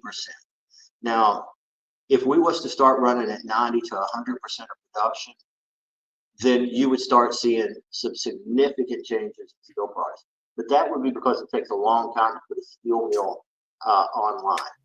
And I don't see us having that issue anytime soon. Now, as far as like my personal steel prices, I've got great relationships with my steel manufacturer. So we are entering into a period of time that's a relational period of time, meaning that your relationship with the people that you do business with, that is going to determine how much food is on your table and how much you eat. So it's just like a lot of the people I do business with, they depend on me to make sure that there's meat on the bone for them. So it's just like the people I sell to. My base customer would not have me sell a product to them at a loss because they fundamentally know that we're a small business, medium size, small compared to most, but they know that if I sell products at cost or at a loss, that I go out of business. And if they want me to be around, they're not going to push me to lower my prices to the point that it's unsustainable. And that's the same thing with the people I do business with. And my steel manufacturer, because I've been doing this for about 15 years now, and went through 2008, went through COVID. And one of the things that I know for a fact is the relationships I have with the people I do business with. They will make sure that they do everything to make the price increases as least impactful on me as possible, and then I will turn around and do that with my customers. And a large amount of time, that's giving me heads up on times whenever. So if they're doing a run of 3x3 11 gauge steel, so even manufacturers, large steel companies, they do runs of certain sizes of steel, especially whenever you enter into a market, whenever you're selling a lot. So they'll sell out of 3x3. Now, my steel manufacturer will call me and say, hey, we're getting ready to do a run of it. This is going to be the price. and they will give me first option to purchase. Now, if they're running out of products, and let's say I'm getting ready to order, and they've got 5 other guys that's chomping on the bit to get a piece of steel, but those people haven't been doing business with them, but maybe 6 months since the tariff hit. They pick up the phone and they'll call me and say, hey, we're about out of this. It's going to be 2 months before we do a run. The prices are going to jump up. Do you need it to order anything before this run is over or before we're out of inventory or backward? Now, they do that for me because I've been loyal to them for years. And the other guy coming along, they've been loyal for 6 months and are only there because they got a price increase over here. That's where relationship business comes into. And like I said, I've seen it 2008, seen it through COVID, seen it through various hiccups in business. And I think we're getting ready to enter into a period of time like that there are going to be companies that take a hit. Those are going to be the companies that's dependent on imports somewhat. And, that I think that's what we're getting ready to see. There's going to be a period of time of stagnation where it's harder to get some products, prices goes up. But I think in the end, we've already had yesterday we had 3 people ask us to manufacture equipment for them, and these are companies that manufacture overseas. So they're looking for an American source for products, and so it helps you out. Yeah, it helps me out, and that's exactly what this is designed to do. This is the point. The whole point. All right. So let's circle back here. So let me circle back because I understand that everybody who's hearing this is kind of like, okay, yeah, but how does this affect me? So my direct question then is, does this mean for you, because you don't make power racks, you don't make I don't know, glute ham raises. I'm trying to think of like the most outlandish. You don't make cable crossovers, okay? Yeah. You make axle bars, you make grip tools, you make thick dumbbell handles, you make the ledge lift. What do you the cliffhanger? That's what you call it. When I saw it, it was the ledge lift, the cliffhanger. You make what I wanted you to call the Chinese finger puzzle, but you said you're going to call it the ninja grip. You make stuff like that, right? So someone who's looking for a product like that they can get from a smaller, custom, bespoke manufacturer is probably going to see a benefit because they won't see prices change. They may see prices go down as your volume goes up. Yeah. Somebody who's looking to buy something like a power rack or the other stuff that you don't make, glute ham raise, cable crossovers, from a bigger company, are you saying that they might see an increase because those companies might be sourcing from China? Am I saying that accurately? That is a very accurate way of putting it. I think that's very true. I believe this is going to go to a breaking point. So how so? I want to hear. Well, because the Trump administration is not going to stop on this because they see this as a legitimate national security issue. And one of the issues that's unspoken that, it's unspoken at this point is they want manufacturing here. And by using tariffs on steel and then going into individual steel products, that's how you get manufacturing brought back over here. And there has to be pain in order to cause something to change. So nothing changes because it's not painful. And that means the American consumer will go through a period of time a transition period where that it is painful. And I think that's what you're going to see. You're going to see that. I don't think it's going to be $1,200 or anything like that. I think that you will see probably a 20% increase in price of goods that's manufactured overseas. Now, the thing is so we manufacture, the things that's on our website and a few things on Amazon and stuff, but our capacity to manufacture is pretty large because we're in the middle of a manufacturing hub that was decimated over the last 15, 20 years. So there's factories here where I'm at that is setting that can turn out thousands of items, and they did for years, but they've been shut down and shuttered because of all of the things that moved overseas. So the equipment is, there's 3 big manufacturers that's basically set vacant within a rock's throw from where we're at. And businesses like those are looking to get back to work. And that's exactly what is the end goal, is to put manufacturing best back to work. But yes, there will be, like I said, I'll reiterate this. Nobody changes anything because that they just want to upset the whole room. They change things because they know that there's a problem needs to be addressed, and there has to be a level of discomfort to get people to do something. So I think that you're going to see some prices go up, but I do think that's in the short term. I think that's within a year.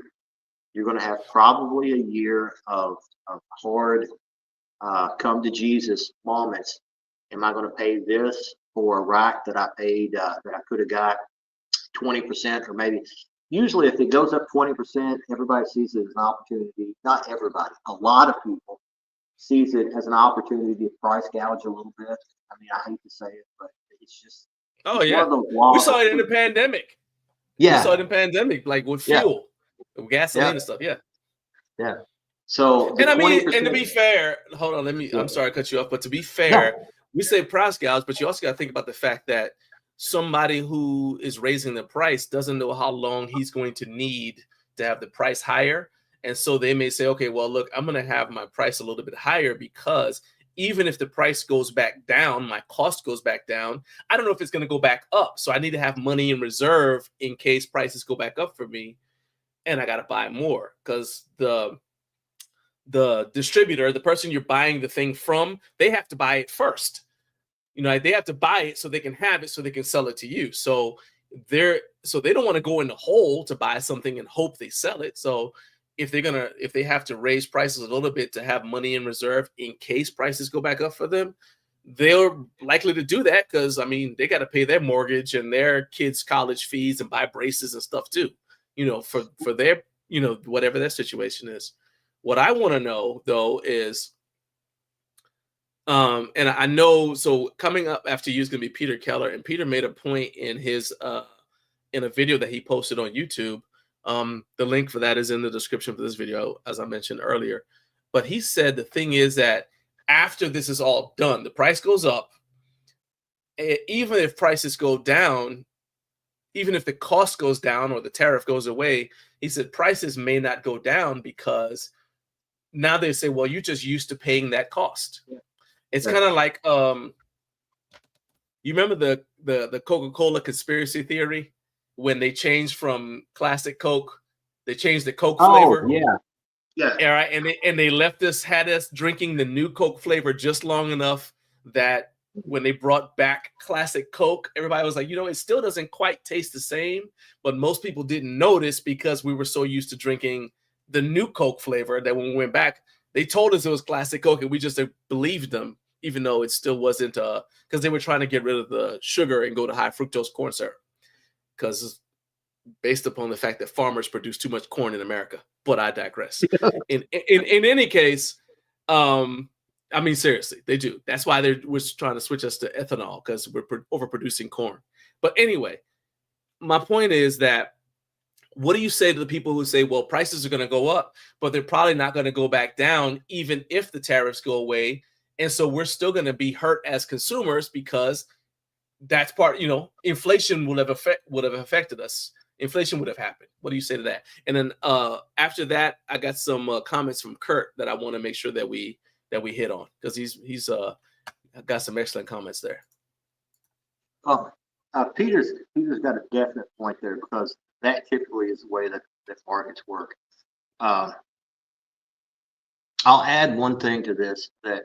About one of the reasons prices don't go down is a lot of these people whenever they order something, they order a container from overseas. So they have a lot of inventory in stock that they have to sell out, that they've got a certain dollar value or dollar amount in that inventory they have to recoup it. prices typically don't go down, but people do put stuff on sale. So let me give you an idea. Let's talk about housing. All right. So let's say that you've got a apartment complex with 100 units in it. Now, if your rent is, let's say, $1,200 a month per unit. Okay, so you've got 100 units at $1,200 per month per unit. Now, let's say that you're in a rental market and you're having a hard time renting those products or those rooms. If you lower the price on one of them, then let's say all 99 people that you've rented to at $1,200 a month, if you lower the price on that one apartment, then everybody complains. Okay, everybody's going to say, why did you rent this apartment for $1,000 a month and everybody here is paying $1,200? So prices don't go down because that's one of the reasons. So what do people do instead of lowering prices? They start having sales.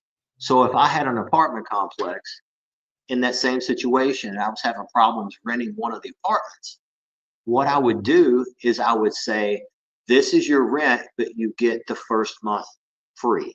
You get an allowance for furniture of $500.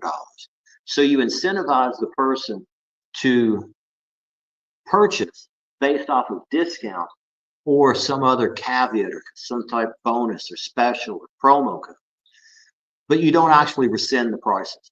And I think that we'll see that same thing. Prices won't go back down, but it's far easier for me to adjust the end total, and especially to look like a good guy if it's like 20% off, 10% off.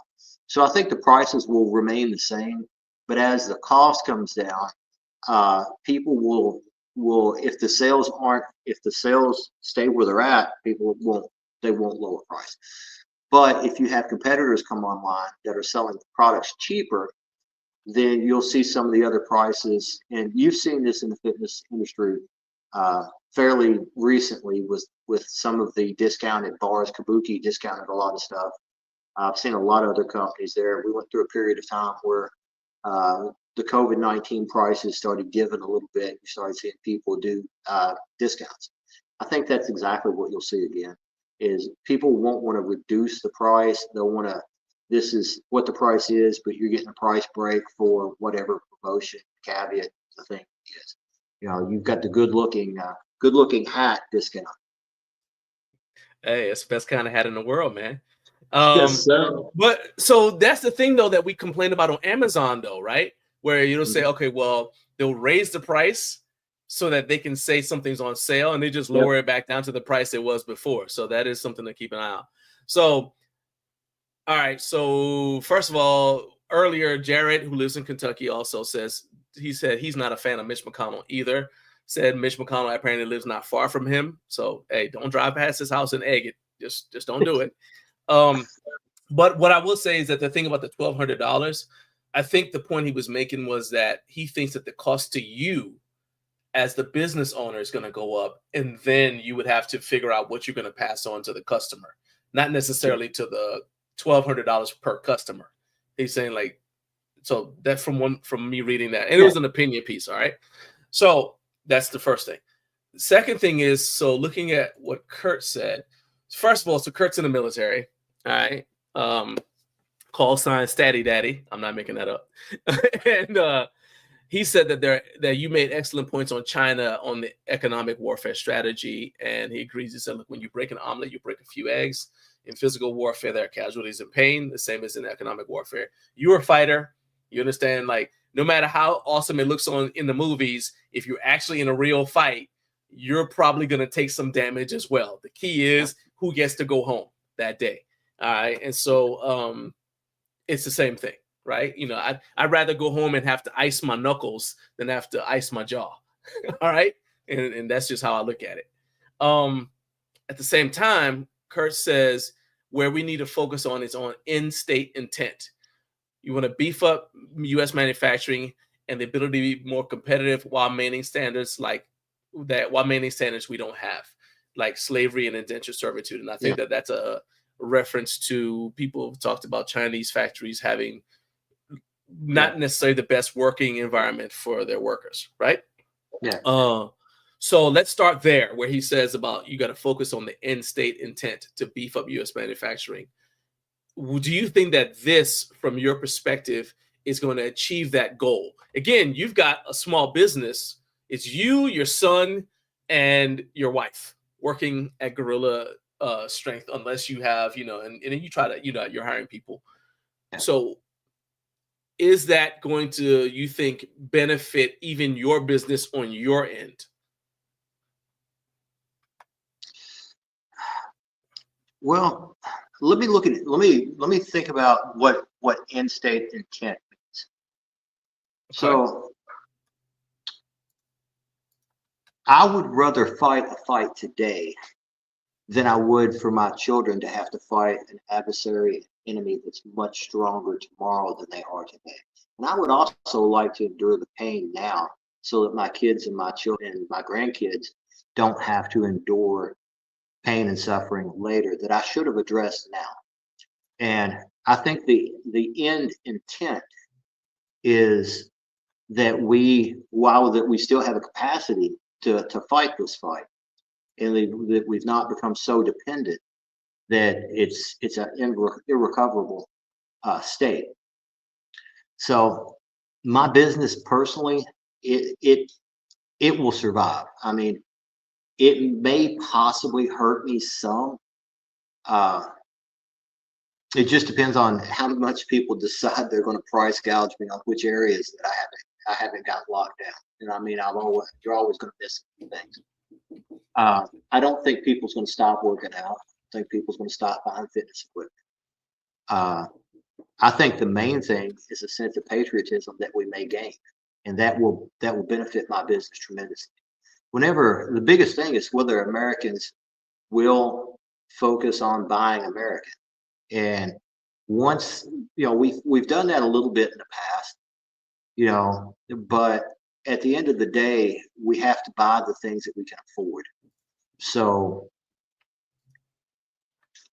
it will cut down sales, but I think that the spirit of making America strong again, where that we aren't so dependent on, where that we're not putting off the fight onto our children, because I really do think that's where we're at, and I think people realize that more now than they ever did before, especially going through a COVID situation where you had another country not sending us Band-Aids, and whenever we thought we needed masks, they would not send us masks. Right. And looked at all the medicines that people had to go without because we didn't produce them. Yeah. I think my company will benefit far more from the patriotism of people wanting to buy American now more so than they ever did. So I think go ahead. Do you think that's going to benefit you also in terms of work, right? So you and I have talked multiple times about how like you would like to get more, people to work in your business, right? But it's tough to get people to want, because what you do is hard work. It's tough to be able to get people to come and do it. And then once they've done it for a little while, they've got experience, then they want to go start their own shop, right? And so if there's pressure on these other companies, might we see a resurgence in the ability for you to be able to hire more workers because they can't go work at this other place, so they may want to come work for you? Do you think that's going to be a benefit there? Well, I'm going to a different model. So we've got a few people we hire now, and I'm going to a different model. So this is we've had up to 12 employees before. It's really hard to get people to show up for work for 40 hours and put in a good 40-hour work week. So the model that I'm going to now is to pay someone a lot of money per hour, have really high requirements for them, but only work 20 hours a week. That way you make a lot more than what that you could make per hour working somewhere else. But during that 20-hour period of work, we've got high expectations of output. Otherwise, you work 2 days a week or 3 days a week, 2 10-hour days, or 3 6-hour days, and you can support your family for a whole week. But during that 20-hour period, the expectation of output is tremendous. We expect show up, work hard, get stuff done, and go home to your family and enjoy your time with your family. So that's kind of like the the new fishing model. boat thing. It's kind of like fishing boats. Like like on fishing boats, you go and you're on a fishing boat. You're gone for 6 months, but you only got to work 6 months a year. You're gone for 6 months. You make enough money, now you don't have to work the other 6 months. Or even the fire department, sort of like where you're not working. You don't have to work every day to be able to make to make enough money to support yourself and your family. Okay. Yeah. Well, that part of my goal has always been part of the reason that most people do small businesses. Well, there's a couple of reasons. But for me personally, it's because I want to be around my family. That's why my family was incorporated. Because honestly, I've had pretty successful careers that I've passed that I could have went down, and opportunities. But at the end of the day, the money aspect of it, you can't buy back the time that you have with your family. It's just not possible. And and I don't know anyone that my mother had an elderly care home for a long time, and for many years, and we worked in it. Me and my wife did. We would take care of the home whenever she went on vacation or weekends and stuff like that. I never seen a single one of her patients, do every one of them done the same thing. On the weekends, they would sit and they would go by the window and they would look and they would talk about their grandchild or their daughter and whether or not they were going to show up or be there today. Everyone done the same thing if they had family. Right. And, that made a really big impact on me, and my wife as well. And that's the reason we chose this path is we wanted to be able to survive financially, but we also was not willing to sacrifice our time away from each other just to live. So it's like having your cake and eating it too. And that's what I want to give to other people. I want to give that to people that work with me. And that's one of the realizations that I came to last year, because we had been hiring people and doing 40 hours and stuff. And I went to a model here where now me and my son, we still have to work 40 hours a week. And you work more than 40 hours a week, all right? I work more than 40 hours, but I'm with my family, so I don't care. You know what I mean? Yeah. I don't, we're working together. So for us, I mean, I'm getting the benefit anyway. Yeah. But for other people, I want them to be able to work a minimal amount of time that's productive, that can reasonably support our business needs, and then get them back home with their family. Because it doesn't do a business any good for an employee to be doing 40 hours worth of, or doing what should be 20 hours worth of work in 40 hours because they're trying to stretch it out. And that's what happens, man. It just is. So far, it's been a pretty successful thing. We've tried it with a couple people, and it seems like it's working really good. They seem happy with it. I'm happy with it because one of the things that bothers me is I hate wasted time. So if I've got a block of time doing something and I'm paying somebody to do it, and then they're over here looking on their phone or something, that's one of the things that it just drives me nuts. And it's not because I'm paying you for your time. It's just efficiency. I like efficiency. And it's not nearly to do about the money. I just want to see things. It's like watching a machine run.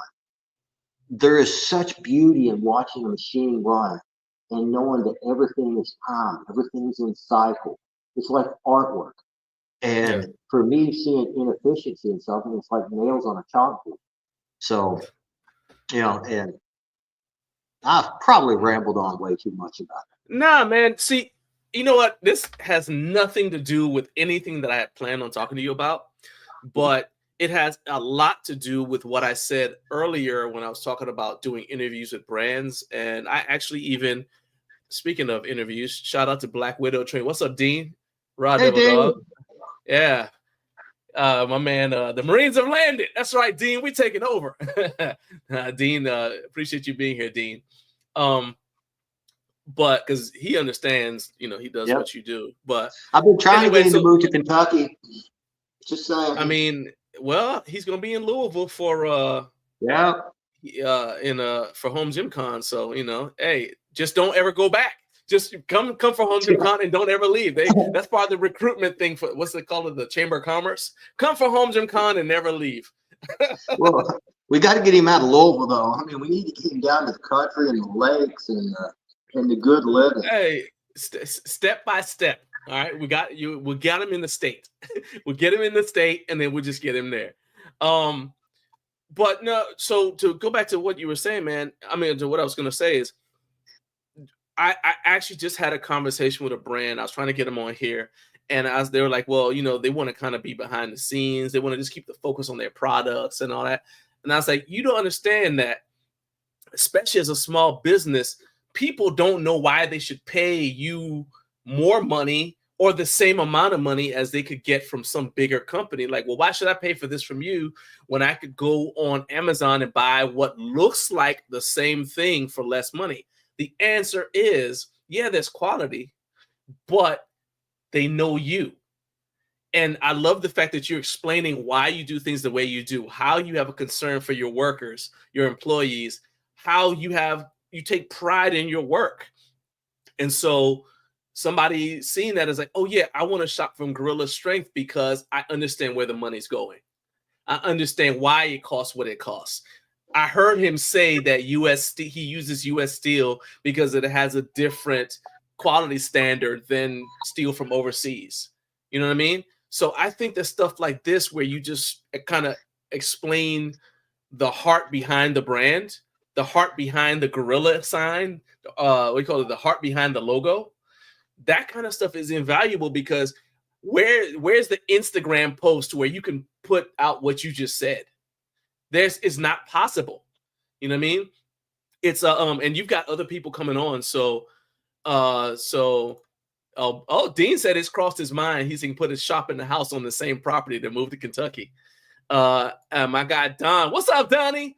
Don makes some high quality maces and clubs. He says every one of us who manufactures onshore in the U.S. can see what other countries tariff our products at in our shipping label, and he said it raises our product costs 100%.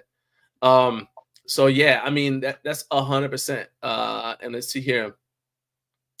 So I think the other thing too. So Eric says also, he says, I agree, as a worker in U.S. steel manufacturing, I love all this stuff because it gives me a ton more work and a lot more money. And Kurt said, it says sometimes it's optimistic. Well, Eric said, let's go back to that. We got a bunch of comments on this. So Eric said that's where competition will dictate the price. If a couple of competitors lower the price and do well, it almost forces the hand of others if they want to continue to compete. But Kurt says, well, all it takes is a single disruptor in the space who's going to charge lower prices. With the attention on tariffs, you could even market lower prices as post-tariff prices. So, fingers crossed. If we don't know how it's going to happen. And then Eric said, referring to what you were saying about, I'll fight the battle and I'll be uncomfortable so my kids don't have to be. So Eric's saying, yeah, that's what happened. Our fathers and grandfathers fought for us, and now, the generation now is like reaping the benefits, but they don't understand the sacrifice. And I would say in some cases they don't know how to sacrifice for their upcoming generation, because everything is me, and we're trying to put off adulthood. 40 is the new 20, and okay, what does that mean? 20 is the new 10. You know what I mean? I don't like. Anyway, I can't stand a joke. I like being 50 in my 50s. All right, so let's see here. So Jake said it's a great chat. He said thanks for the info, and I think that goes back to it, man. I think that based upon the conversation with you, the highest value is going to be for smaller businesses like yours. And yeah, there's going to be pain points for people who want to buy from bigger companies, but maybe this will drive people to smaller businesses and say, okay, well, maybe I wouldn't have thought about this brand before, but now maybe I'll go to this brand. The thing is, and I'll just say this from watching the market and stuff, is it's really tough to find a company that actually is making made in the USA products. If we're talking about power racks and things like that, it's really tough, man. Because even the companies that say it's made in US, whatever, you find out that they still buy some stuff overseas. You know what I mean? Yeah.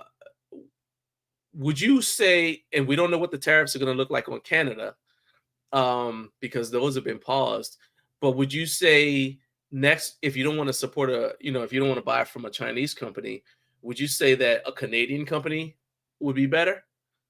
Yeah, I've got a lot. Because I don't know about Canadian steel and stuff like that. I don't know. I've got a lot of experience with Canadian steel. Back whenever I was working for MPD, we purchased a lot of steel from Canada, and that was always top quality steel. Okay. Canadian steel and U.S. steel is pretty much the same thing, honestly. Okay. It's usually, for me, my steel prices are better here than Canadian steel, because anytime steel is not a light thing to move. So anytime you have to transport it raises the transportation cost, which is passed down to your steel bill. And the steel mills, the places that produce steel, is not that far from me. So, I get really good rates on steel. Actually, Dean, he posted a picture a while back of his steel bill, and the prices we pay for steel around here is roughly half. And it's just due to, well, first, Kentucky's a pretty poor state. So, we have a lot of, I say poor, we're poor. Just leave it at that. People here in Kentucky have a low cost of living. Jobs typically don't pay that much. So the fuel costs are cheaper. So it results in our steel prices being significantly lower. Well, what I was talking about is more like, what I was talking about more is like, okay, so if I can't find a company that manufactures in the US, right? Then to me, if you want to keep it as close to home as possible, to me, then the next best thing is like, well, okay, can I find a company that makes their stuff in Canada? Because at least then it's still North America, right? Yeah. And we're unlikely to go to war with Canada anytime soon, so you can kind of, Can we just see who can drink the most? Do we have to fight? Hey, I'm talking about in terms of like the whole supply, like what we were talking about earlier. Like you want, I don't think as long as see, that's one of the things that actually in the executive order that Trump signed on steel was cited, that China was selling steel to Mexico and was circumventing the tariffs that was on Chinese steel this last time by circulating it through Mexico. Now, if you see that happen, then what's the difference? So as long as, so then you put a tariff on Mexico too. Yeah. Well, what I'm saying is, if you start seeing the inflow from Canada, you may start seeing products come from Canada that actually are imported from China. You see what I'm saying? They may try to circumvent the tariff by selling it. We're, instead of shipping it to the U.S. directly, we're shipping it to Mexico, and then we're gonna, drive it from Mexico or Canada, either one, and then circumvent the tariff. If you start seeing things like that, then you're basically back to what you were before, with additional transportation fees, and then you got another middleman that's taking a hit. Whoever the importer is there. But if you was to everything I've seen, fitness equipment by Canadian-based companies, has been solid. Okay. So, and I know there's like three I know of. Yeah. Obviously, Bells of Steel, Gorilla Fitness, and then Iron Bull Strength. And I am trying to get an interview with Iron Bull Strength, by the way. We'll see if that works, if that happens. For those of you who are wondering. So let's wrap this up with because I want to help, obviously I want to help you promote anything you got going on as far as like products and stuff.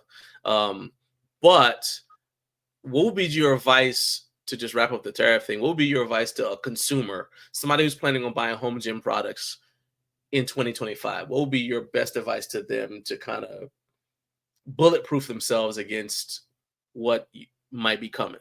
Is it just basically start a special savings account? I mean, what would you say? Man, I tell you, my honest opinion is, and this doesn't benefit me as a business, but if you are starting to see these economic changes, then start watching things like Facebook Marketplace, because if there are the cost of living generally goes up, people start selling off equipment that they don't use, don't want, or whatever. And I honestly think you'll see an influx of things on, the secondary market.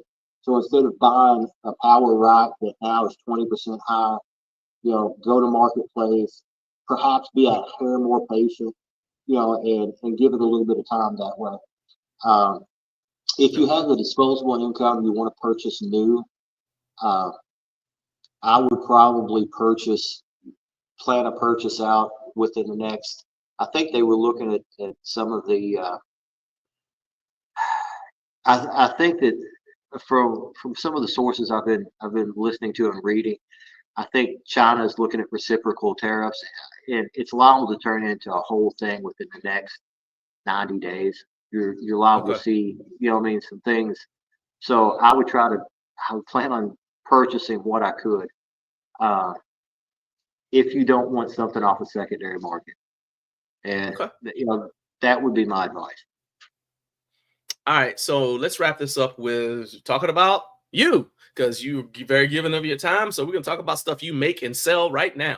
So, what the stuff that you got on your website? And in fact, let me go ahead and just show your website real quick. The easiest way to buy stuff is basically text you or email you, and I'll give you can buy information. But you can also buy on the website. Okay. I'm sorry. Go ahead. No, I was just gonna say, but you can still also buy off the website. So this is that cliffhanger that I really like a whole lot. And actually, I started training with this more when I try to do a hub. It's not really a hub lift. I was trying to lift a 100-pound plate by the rim. Like I stuck my finger in and I lifting it, and I ended up injuring my tendon because I hadn't been training for that. So now I'm using this as kind of like one of my additional training things to just make sure that I build up that part of my training. But so I like the cliffhanger. That's one of your newer products. What else do you have on your website that you want to make sure people are aware of that you sell? Well, I really enjoy, and my son builds grip machines. He builds the majority of them now. And it's one of our more successful products. So the grip machines are something that we typically, anything on the website ships within 2 days. So, you don't have to wait long for it. Anything on the website. And we also sell on Amazon, Gorilla Strength equipment. People can purchase there as well. But our cheapest price always on the website, because we don't have to pay Amazon fees. And ship times generally are 1 to 2 days. The neurodoxal bars are something that, they're something that I enjoy building. It's kind of unique. But guys, just anything that you can do as far as if you want to support us, sharing our company with your friends, family, and people that may follow you on your social media. And if you see something that you like, that you're interested in, either purchase it off the website or call or text. And I generally answer the phone for everybody unless I'm working in the shop. And if I'm working in the shop and I don't pick up, my voicemail fills up really quickly. So just send me a text, and I go through text at every break I get. I'll stop and I'll reply to text. And I know, as stupid as it is, I actually find that fun. I love to interact with my customers. If I could, I would look you in the eye and shake your hand with every customer that sells something, that buys something from us, because that's the way I grew up. I love not just sending something out the door to some person I don't know. I actually like having a relationship with my customers, because I think my customers are some of the most interesting people that I've ever met. and I wouldn't have those interactions in those meetings if somebody didn't text or call. So that's pretty much support. If you want to support us, share the website, purchase from the website, subscribe to the Gorilla Strength YouTube, which we're going to try to grow our YouTube channel. I think we've only got like maybe 1,000 or 1,200 subscribers right now, but I want to get to a point where that we can have our shop in our YouTube. So I've got the number of subscribers I need, but I need to get my viewership up. So that would be something. Go watch a video and maybe just put it on autoplay while you go out and shopping with your family or go to the park. Just put my videos on autoplay. That way I get tons of watched time. Maybe even get 2 or 3 rooms going and do it. I don't know. That's guerrilla marketing. There you go. All right. There we go. Man, 100%, dude. I think the world of you, and I'm gonna keep on and your family. I'm gonna keep on pushing this stuff out there. I got to give a shout out to Joe Gray because he's the one that originally introduced us, and that was years ago. Before COVID, and I really appreciate all the stuff that you've made. I got your stuff downstairs in the gym, and I told you I use your stuff. Everything I've gotten from you, I use at least once a week, and in some cases twice, 2-3 times a week. So it's really awesome, man. All right, and we're teasing it. Everybody be on the lookout for the Garage Gorilla Bar because it is coming, okay? It is coming. David, my man, I appreciate you being here, dude, and I'll be talking to you soon.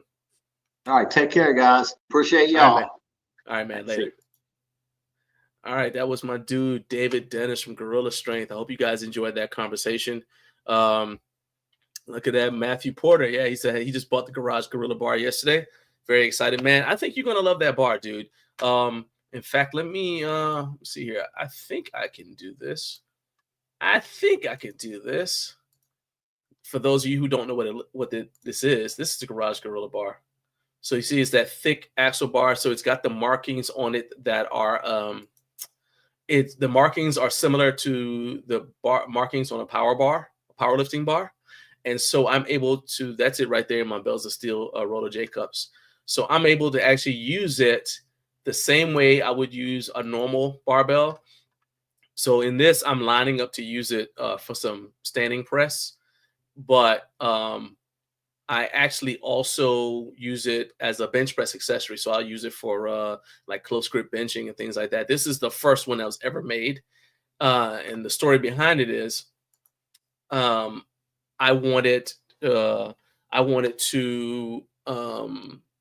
use axle bar as a accessory for bench pressing, right? Because it was friendlier on my elbows. And that's like, oh, I'll use a knurled axle bar.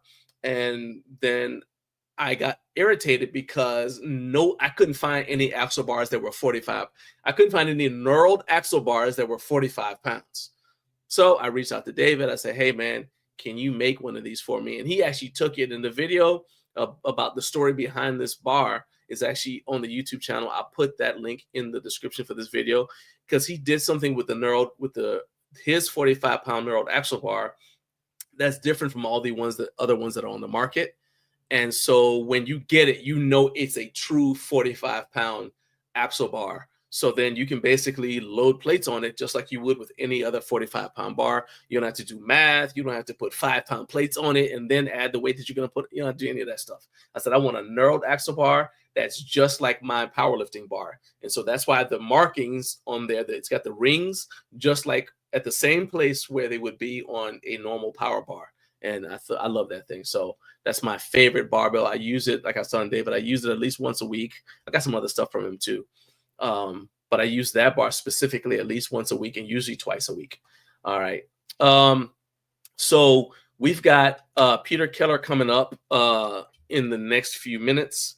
See me hit him up, make sure he's all set. Let's see. Ready when you are. All right, just shot that text off to him. All right, anyway, yeah, so that bar is, it's literally, just let's look at it again.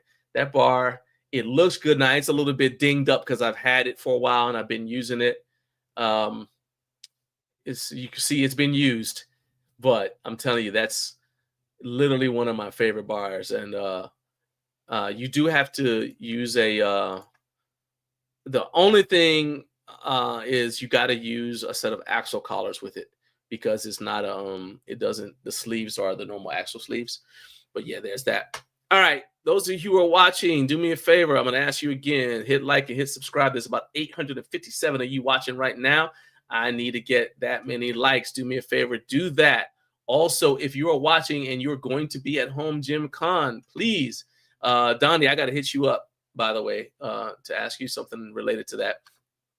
If you're going to be at HomeGymCon, we are going to be doing a live show at HomeGymCon, and we want you guys to be there in the audience. So we're going to do some giveaways, and I need to know if you're going to be there, so I know how many things to reach out to get to brands in terms of raffle items and whatnot, right? So do me a favor. Let me go ahead and share the screen real quick before we bring Peter on.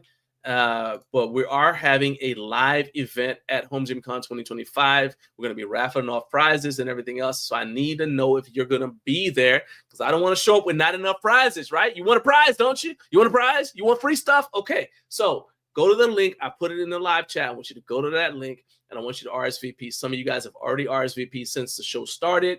So shout out to Ashley, Eric, Jake, and Jared for RSVPing. Thank you so much. I will need you guys to add to that list. And if you're on the fence about going to HomeGymCon, jump off the fence on the right side and just make sure you be there, because it is going to be an awesome show. In fact, one of the things that you're going to see there, I guarantee this, we haven't even discussed it, but I can guarantee you will see Peter Keller's cowboy hat at HomeGymCon 2025, okay? Now, what you might not see, let me go ahead and bring Peter on, okay? I'm going to bring you on right now. PK, you ready? All right, so Peter, what's up, my man? Good morning. How you doing today? First of all, first rule is you don't ever have a more melodious voice than the host, and you're violating that rule right now. We're gonna stop it. So I know we have a very serious topic to talk about, but first, before we get to that, I want to know: can we expect to see this at HomeGymCon when you are there? Is this going to happen? If you could just let me know. Do you plan on doing this? Sure, why not? I mean, that right there, is that going to happen? 14 All right, years I'm just curious. I told you, man. Better now. I told you, if it's on, last time you were on the show, I said, if it's on the internet, if you put it on the internet, I will find it and I will play it. Okay. Wow. Now I'm scared. Don't be afraid. It only hurts at first. Yeah, there you go. All right, man. So we're continuing our tariff conversation. We had some excellent feedback from David Dennis with Gorilla Strength. If you guys are watching right now, go ahead and make sure you hit that rewind and check out the entire interview I did with David. It's coming from the standpoint of a small U.S. manufacturer who uses only U.S. source steel, and he's talking about how the tariffs are going to affect him. He's actually in favor of the tariffs. He thinks it's going to benefit his business. But as I pointed out during my conversation with David, David doesn't make power racks. He doesn't make cable crossovers. He doesn't make glute ham raises. I'm trying to think what else. Doesn't make sleds. Companies that do, a lot of times find that they have to do business overseas in order to get those products made at a price that's reasonable for the consumer. So now we're going to continue the conversation and talk about how tariffs might affect the companies that make your power racks. Peter's good enough to come on here. You've already posted the video that I mentioned. It was on your personal YouTube. I put the link in the description for the video. So I don't want you to go back over the entire thing that you did in that video. But if you could, for people who haven't seen it, in fact, it's a teaser. Give them enough to make them want to watch the rest of the video. If you could just talk about like some of the, kind of like unpack your statement that China won't pay the tariffs, the businesses here in America will. Because that's what stood out to me the most from that video. 100%. And that's what I was going to hammer in on. A tariff is a tax, and it is an indirect tax on the customer. The customer is going to end up paying for the tariff, even if functionally myself representing Fringe Sport as an importer, I'm the one that wires money to the US government for the tariff. So China's not paying the tariff, factories overseas aren't paying the tariff.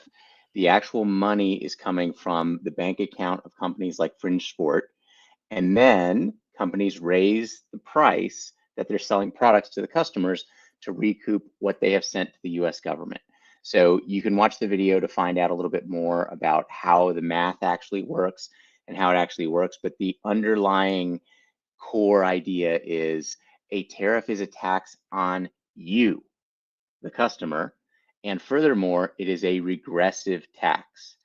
It's basically a sales tax or a tax on consumption, which hurts the wealthy less and the less wealthy more. So that's my put it in a bow on it. Okay, so I have subscribed to Fringe Sport HQ on YouTube.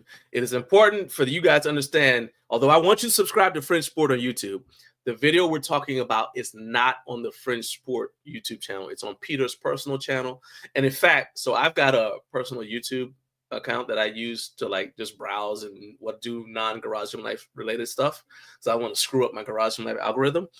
So I made sure I subscribed to you with that. We're gonna start a trend because everybody I know who has like a professional YouTube account also has a secondary one. So we're gonna all start subscribing to each other's secondary YouTubes. It's like it'll be part of like a little secret society. You gotta be in the know. You gotta be invited. That's it. But I told you when I texted you that I'm getting questions from multiple people, including my guy Jay, who just checked in here. What's up, Jay? I hope you I know you said COVID had him sleeping in. I hope you feel better, man. Hope you feel better, dude. I'm so glad, man, that COVID isn't necessarily a death sentence anymore. We still lose people, but I remember how it was in the beginning. So yeah, hey man, shake back, man. Get better, Jay. I'm glad you're here. Especially because he was one of the people that texted me asking questions about how tariffs would affect home gym equipment, the cost of home gym equipment. So my response has been, and I don't know anything about this, so it's just a wild, what they call it, a swag. My response has been essentially, I think the impact of tariffs won't really be felt until companies in the U.S. sell out of their current inventory because it would have been imported under the previous cost structure. But again, I don't know anything about this. That's a guess. So is that accurate or not? And then I want to answer Kurt's question. Plus, I've got 3 other questions saved from earlier before you even got here. People had questions for you. So, in fact, I'll just add that to the starred questions. So just start with what I asked is like, is this going to be something that we will only really start to feel once companies like yours have sold out of their current inventory? Not if the companies are smart. Okay. Unpack it. Yeah. So think about it this way. When a company, like let's take a much larger company than my company. When a publicly traded company announces an initiative to the market that the market perceives as good, but the initiative is going to take place in 6 months or a year or something like that, does their stock price jump when they announce the good initiative, or does it jump in 6 months or a year when they start the good initiative? And I'll answer the question that I just posed. It jumps when they announce the initiative that the market thinks is good, because the market is pricing in what the market expects to happen down the road. So now let's talk about companies.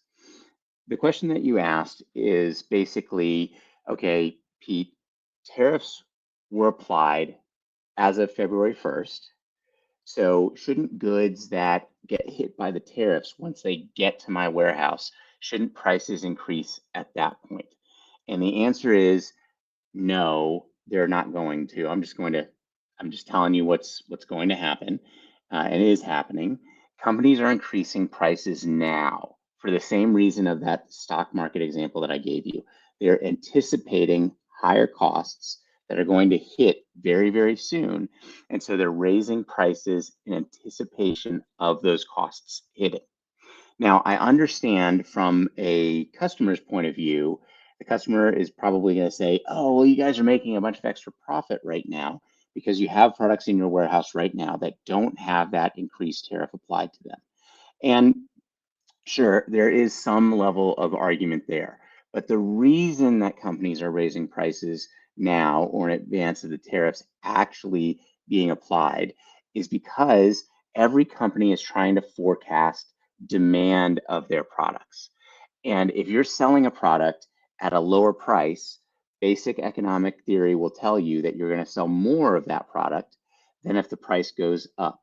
So if companies are waiting to put the tariff price increase in place, they're going to have false or wrong forecast data for what their orders should be down the road.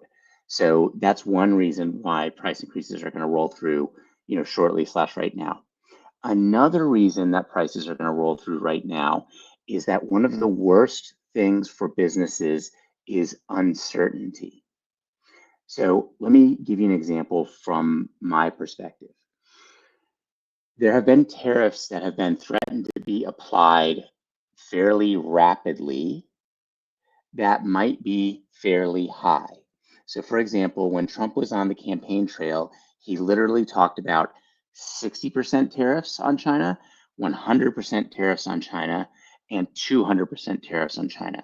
What we've seen right now so far is a 10% increased tariff on China. But if you think about it from my perspective, if I have to order a bunch of product and I don't know what it's going to cost, then it creates a lot of uncertainty, which has this like freezing effect on the market. And one of those ways to deal with uncertainty is to try to price in to the cost, the sales price of a product to the customer, what we perceive the price is going to be down the road. Again, for that reason of managing uncertainty and then trying to get our forecast correctly. All right. So I'm going to go to the starred questions because we had one from my guy, Kevin, who's in Japan. He may be asleep by now because he said he was headed home when he sent this. And it's probably, I think it's about like 10 p.m. there. He wanted to know, and let me see if I can pop this up on screen. He said, please ask the tariffs issue and how it'll affect imports to Japan if I fall asleep. So I hope you're getting some rest, Kevin. I know. So what do you have to say about that? Or do you even have an answer for that, in terms of Kevin's question? And I want to unpack a little bit. His concern about that is pretty legitimate because Japan already doesn't have a big home gym equipment market. So anything that raises, so it's already a little bit more expensive. So if tariffs, what he typically does is buy stuff from the US. So if something's going like that, then to Japan, how's that going to impact him? So as best as you can, like, what are your thoughts on that? All right. So this is going to be a really pedantic answer. Oh boy, here we go. So first of all, I want to mention that I'm not an expert in Japanese tariffs. I do know a lot about US tariffs and to some extent about the Chinese export process. That said, Japan is just known to me as being a somewhat protectionist market, just from me reading stuff on the internet. And then generally, I personally follow a gentleman named Peter Zeihan on YouTube, and he's written a few books. And one of the things that he says is that the world of globalization, as we've known it since functionally the end of World War II, is now falling apart. And one of the elements of globalization, again, since World War II, has been a relatively low tariff environment for most countries. And so he believes that we are entering into a generally high tariff environment. So if he's correct generally, then Japan might be levying higher tariffs on imports into Japan. Now, that said, if Kevin is importing a lot of stuff from the US into Japan, if it's American-made product going into Japan, my guess is there's probably not going to be a huge difference. Again, just a guess from me not being an expert in the matter. However, if product is being produced, let's say in China, then going over to the US, then going over to China, then certainly he's going to be seeing the impact of those increased tariffs. Although if anybody's like pedantic in the chat, which I already saw that Kurt called himself pedantic.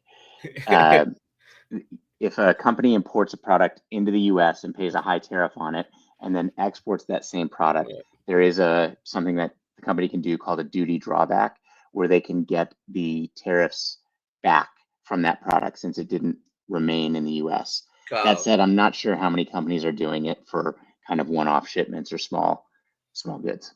Gotcha. All right, that's a better you got to give yourself more credit. That was a better answer than you expected. Now, Jonathan said he wants to know how tariffs are tax deductible. So expenses of a business. Okay. So actually, this is interesting to me.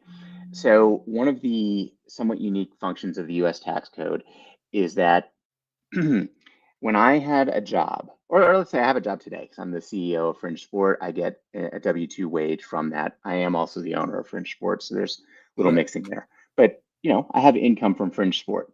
Okay. So when I get paid some money from Fringe Sport as a person, I get taxed on the money that I get paid. Right. Now, I own Fringe Sport, the company. Fringe Sport, the company, gets paid by our customers. Then we remove all of our expenses, and then we get taxed on what's left.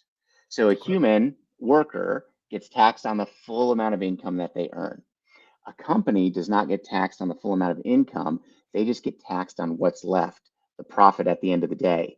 So taxes are an expense. And so, yes, they are tax deductible. So I'm not sure if that's exactly what he's looking for, but yeah, companies don't get taxed, don't get double taxed, let's say, on the tariffs. Gotcha. All right. So, and I knew I was going to get this. I see so many interesting comments, by the way. I just want to address them all. Oh, we're going to do the best we can. And in fact, I promise not to keep you here too long because I kind of sprung this on you. So if whenever you need to jet out, just let me know and I'll let you go. So Carp said he wants to know if we're going to see the Silverback dumbbells 5 to 100 in 2025. I think they're in stock right now. All right. I believe if they're not in stock right now, they will be shortly. So yes, absolutely. Look at you, Carp, getting him to pull the trigger right here live. All right. Kurt's first comment said, because you were mentioning the tariff as a tax. He said, isn't the tariff a tax on the company that's recouped by the company just charging more for the goods to the consumer? So I'm not being hostile, but the tax isn't on me. I pay more as a second order effect. So I think what we're talking about is semantics here. If I, as Fringe Sport, am directly paying a tax to the US government, but then I'm raising my prices and recouping what I pay to the US government from you, the customer, my personal view is that is a tax on you, the customer. It's just a pass through. Yeah, although an indirect tax. Gotcha. So I think we're just talking about, so you're calling it a second order effect. I'm calling it an indirect tax, but we're talking about the same thing. Gotcha. All right. And last one here, and this is from Don from Addicts, Adjustable Exercise Clubs and Maces. So Don manufactures his stuff here in the States. Actually, I think you met Don when I was deadlifting at your booth. Yeah. So at HomeGymCon. So Don said the importers may need to charge less like onshore manufacturers do just to compete. And basically you have to absorb the tariff in terms of making yourself stay viable in the market. So how do you respond to that? Yeah. Okay. So I love this question. And I love that you put it out there. So in one way, you're right. In another way, you're wrong. So the way that you're right is just how basic economics and pricing works. So economics understanding will tell you that the market sets the price. So what you're saying here is importers might need to charge less. And you're right. If the market sets the price at a certain level, then yes, importers just need to charge less, eat the tariff to compete. But I'm predicting, and I don't think I'm wrong here, that the market is going to allow those prices to rise for a variety of different reasons. And most importers are not going to charge less. And they're just going to price it in and pass it through to the customer. And again, we've already started to see that happen Fringe has started to raise prices, but also, our competitors in the market have started to raise prices as well. And then I do want to mention, unfortunately, I love David from Gorilla Strength. He's awesome, but I didn't listen or watch the earlier portion. I do think that tariffs are going to be good for his business specifically when you look at it very narrowly. That said, when you look at the broader market, tariffs are going to cause price increases. And so one thing to consider when you think about whether tariffs are good or not is it good to raise the prices broadly on many consumers to benefit specific producers? And again, just to be clear, I'm not saying, I do have an opinion on the matter, but I'm not saying my opinion That's why you're here. necessarily right here. I'm just saying Right. It's something to think about. And then one other comment that I saw in here is that get rid of this one here. Okay, I go saw ahead. a comment in the chat that the goal is to basically reshore manufacturing. Mm-hmm. I'm not sure if that is the goal, which again, a lot of people, including Donald Trump, say it's the goal. If that is the goal, I'm not sure that just blanket raising tariffs and making foreign goods more expensive for Americans, so hurting Americans by causing them to pay more, is a great way to directly achieve the goal. So again, going back to this gentleman, Peter Zeihan, that I mentioned that I follow a lot. Yeah. One of his suggestions is, okay, if the US is going to increase tariffs on, say, China or maybe everywhere, then the increased revenue or some portion thereof of the increased revenue that goes to the US government should actually be used to subsidize American manufacturing. And maybe it's through additional training, maybe it's through tax rebates for American manufacturers, but different elements. So you're taking money from, again, the broad base of American consumers, and then you could either throw it in the just general government pot, which is what's happening, or you could earmark all or a certain portion of those funds to support building American manufacturing here. And that's not really being done. And so it's kind of, if the goal really is to reshore a lot of American manufacturing, then there could be more specifically pointed ways of doing so. So I want to say, one thing that David said is he did acknowledge that it was going to be painful, but he said I'm trying to compress down an hour interview into a statement. He said basically from the standpoint of, number one, national security, you want to make sure that more manufacturing of critical items is produced over here. And he brought up, during COVID, for example, we had countries that they weren't selling masks because people that needed masks. He said, well, we couldn't get them. They weren't being made over here, and we couldn't get them because they wouldn't make it. So he said he views the tariffs as a way to encourage manufacturing of more things here, even though it's going to be painful in the short run. He said it's valuable because if we suffer, then our kids don't have to, and our grandkids don't have to. So I want to point that out. He did acknowledge that it's going to be painful in the beginning. That's a lot of faith in, political leadership and continuous political leadership, I would say.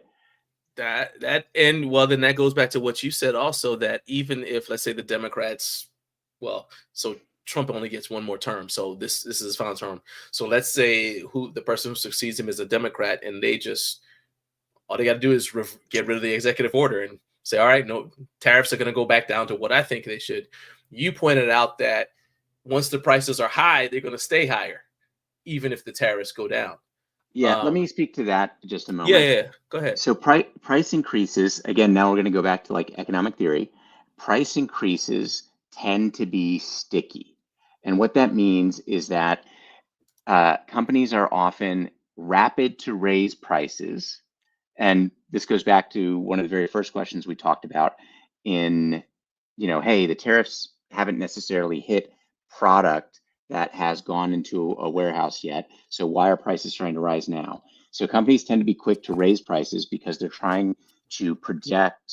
protect the future and the longevity of their company, but then they tend to be slow to lower prices. And I totally understand that that feels unfair to, you know, a customer or someone, you know, seeing that like, oh, well, you raised prices super fast and got some increased profitability there, and it took you a while to come down off those prices. But for the same reason that companies are slow to come down off of prices is that uncertainty. If they've had to eat a price increase, they're like worried that future price increases will come. So even if that price, the cost increase, aka tariffs, go away, they're slow to lower those prices back down. However, now going back to the question about level playing field and stuff like that, competition keeps prices low. The more competition there is, the more that importers are going to have to run a leaner business and be able to compete. And then this is another great question here. If there's a level playing field, we can employ more people and restore manufacturing. So I think this is something that people get a little bit twisted. Do you know the year? And this is a real question. I'll ask it and let you answer, and then I'll answer. Do you know the year of America's highest level of manufacturing output? I have no idea. 2024. Huh. Higher than World War II? Yes. Far higher. Wow. Okay. So, because that was my guess. That was actually okay, but go ahead. So U.S. manufacturing output has basically climbed since, I don't know, the Great Depression, something like that, maybe even further because the Industrial Revolution predated that. Right. So American manufacturing output has continued to climb since around 1995, when the Clinton administration normalized trade relations with China. The rate of increase has been a bit slower, and there's been some plateaus in there, but the rate of U.S. manufacturing output has continued to climb. So, a great question by price or volume. I'm just going off of dollar value here, so probably more on a price basis. That said, U.S. manufacturing jobs peaked in, I believe, 1979, and then have been on decline since then. So I think something in the argument that needs to be like split off and made clear is when we talk about U.S. manufacturing, are we talking about like units of production or something like that, or are we talking about jobs? And I actually think most of the argument, people say manufacturing broadly, but what they really mean is U.S. manufacturing jobs. Okay. And so those definitely have declined. Well, all right. So it's interesting you say that because Eric said, as a gear manufacturer, he said, we did a ton more work last Trump term with this trying to bring back U.S. steel. He said, I'm looking forward to it happening again. This is, correct me if I'm wrong, this is just me going off of memory, but were the tariffs the same during the first Trump administration, or were they lower? They're lower than he is proposing now. So what happened during the first Trump administration, and I've seen a little bit of this in the chat here. So the tariff that I paid, or Fringe paid prior to the first Trump administration was 4.3% or 4.6%. I'm disremembering right now, but let's call it 4.x%. All right. Then Trump put an additional 7.5%. So my initial tariff plus 7.5%. So now we're paying, okay, now I recall, we're paying 12.1% now before these new 10%.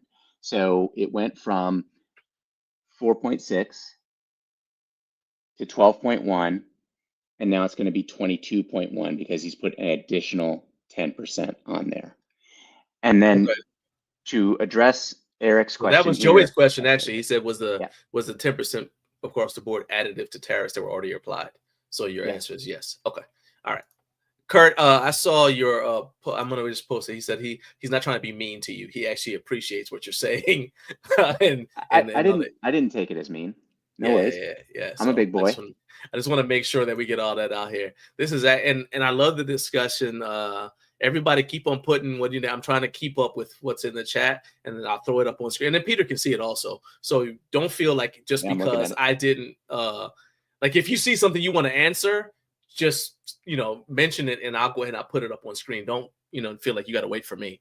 I like the way this is flowing. So go ahead with what you were about to say. No, that's pretty much what I was about to say. And then a couple of things in there from the chat. Kurt mentioned words and logic matter, and he just felt it was a little bit misleading. So to be clear, I completely agree that words and logic matter. And I also, broadly think that there's been a bit of a assault on words and logic in the last 10 or 15 years, it seems. And so I do try to be clear about my words. That said, I will tell you, as just a rhetorical device, I do try to maximize things to make a little bit more of an impact. All right, so Kevin apparently is still awake. He said he's got one eye open in Japan, and he actually just sent. I got your WhatsApp message, by the way, Kevin. So yeah, and he said he appreciates the question and the shout out. This is a question that kind of goes with one of the ones I sent you. Does Fringe have plans to manufacture in the U.S. if tariffs increase, even on a small scale? I'm always looking for manufacturing in the U.S., and I would love to manufacture more in the U.S. Okay. The reality is that it's not worked well for our customers, who are the guiding light in our business. And so from when I was doing this 15 years ago in my garage, been doing this for 15 years, my guiding light was great product, great price, world-class customer service. So a lot has changed over the years for Fringe Sport, but that was my idea back in the day. Great product, great price, world-class customer service. And as far as great product goes, we source from where it makes sense for our customers, not for necessarily us or for our employees necessarily, but for our customers.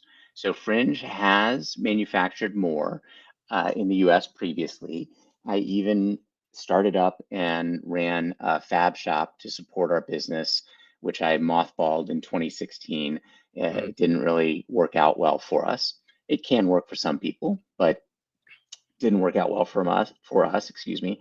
And then we have manufactured product through third parties in the US previously. And even today, we still manufacture some product here in the US. As far as the tariffs go, they're not going to directly affect where I manufacture product, but they certainly will indirectly affect it, because we're always looking to produce amazing product and provide it to our customers at a great price. But one thing I want to mention, because, and I think part of what led to just this talk that we're doing right now, is we got some flack when we announced that we were raising the price of one product, our Mammoth Belt Squat. And we raised the price by $50. So it went from $249 to $299. And one of the arguments that I was seeing online about that is like, oh, well, you shouldn't be importing that from China anyways. You should be manufacturing it in the US. So one of the arguments I would put to that is that the Sorinex J Squat is a similar lever arm belt squat. And it's manufactured in the US by Sorinex. And by the way, I love Bert, love Sorinex, love everything that they're doing there. They're selling that for around $1,000. So we got flack for raising our lever arm belt squat unit from $249 to $299 with free shipping, by the way. And then Sorinex is selling a similar product for around $1,000. Don't recall if it's free shipping or not. And so that's just something to keep in mind for, reshoring, is that the price difference that the customer pays might be far, far higher than any tariff impact. But back to your question specifically, we're always evaluating where we're manufacturing product. All right. So Don said, in his opinion, again, he manufactures here in the States. He said importers should eat the expense and not be the reason to hurt American consumers. be part of the solution, not the so-called problem, because American manufacturers eat it now so that they can be competitive. So he's saying basically it's just going to be flipped the other way. And so, well, why can't importers just do what American manufacturers have been doing? What's your response to that? I feel like I'm instigating an argument. No. I came for this. Yeah. Okay, I'm the CEO of Fringe Sport. I have a fiduciary duty to run a great and profitable company. If I don't run a great and profitable company, we're not going to be able to exist, period, and bring innovative and awesome products to our customers, who again are our guiding light. And I'm not going to be able to pay the rent, so to speak, for my employees. Right. So businesses will only eat expenses to the extent that they can afford to, quote unquote, eat expenses.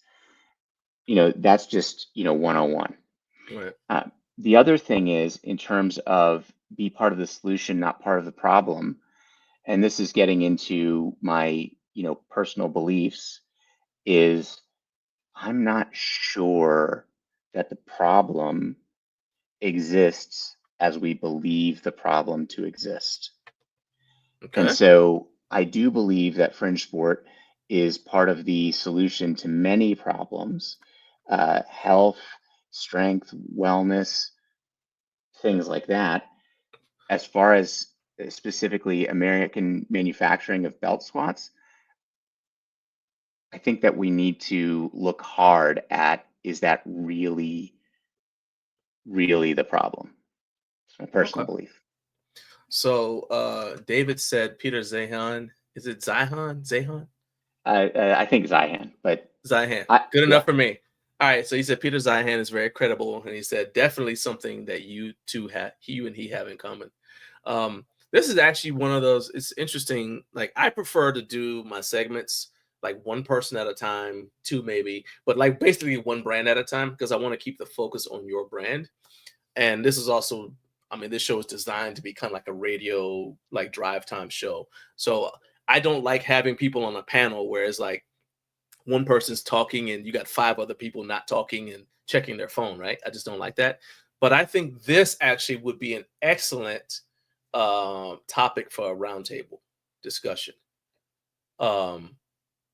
Whether in person at one of the, I don't know if HomeGymCon is the venue for it, but maybe it is, like where you guys just, all the manufacturers, regardless of where you make your product, kind of get together and just have this discussion so that people can hear it.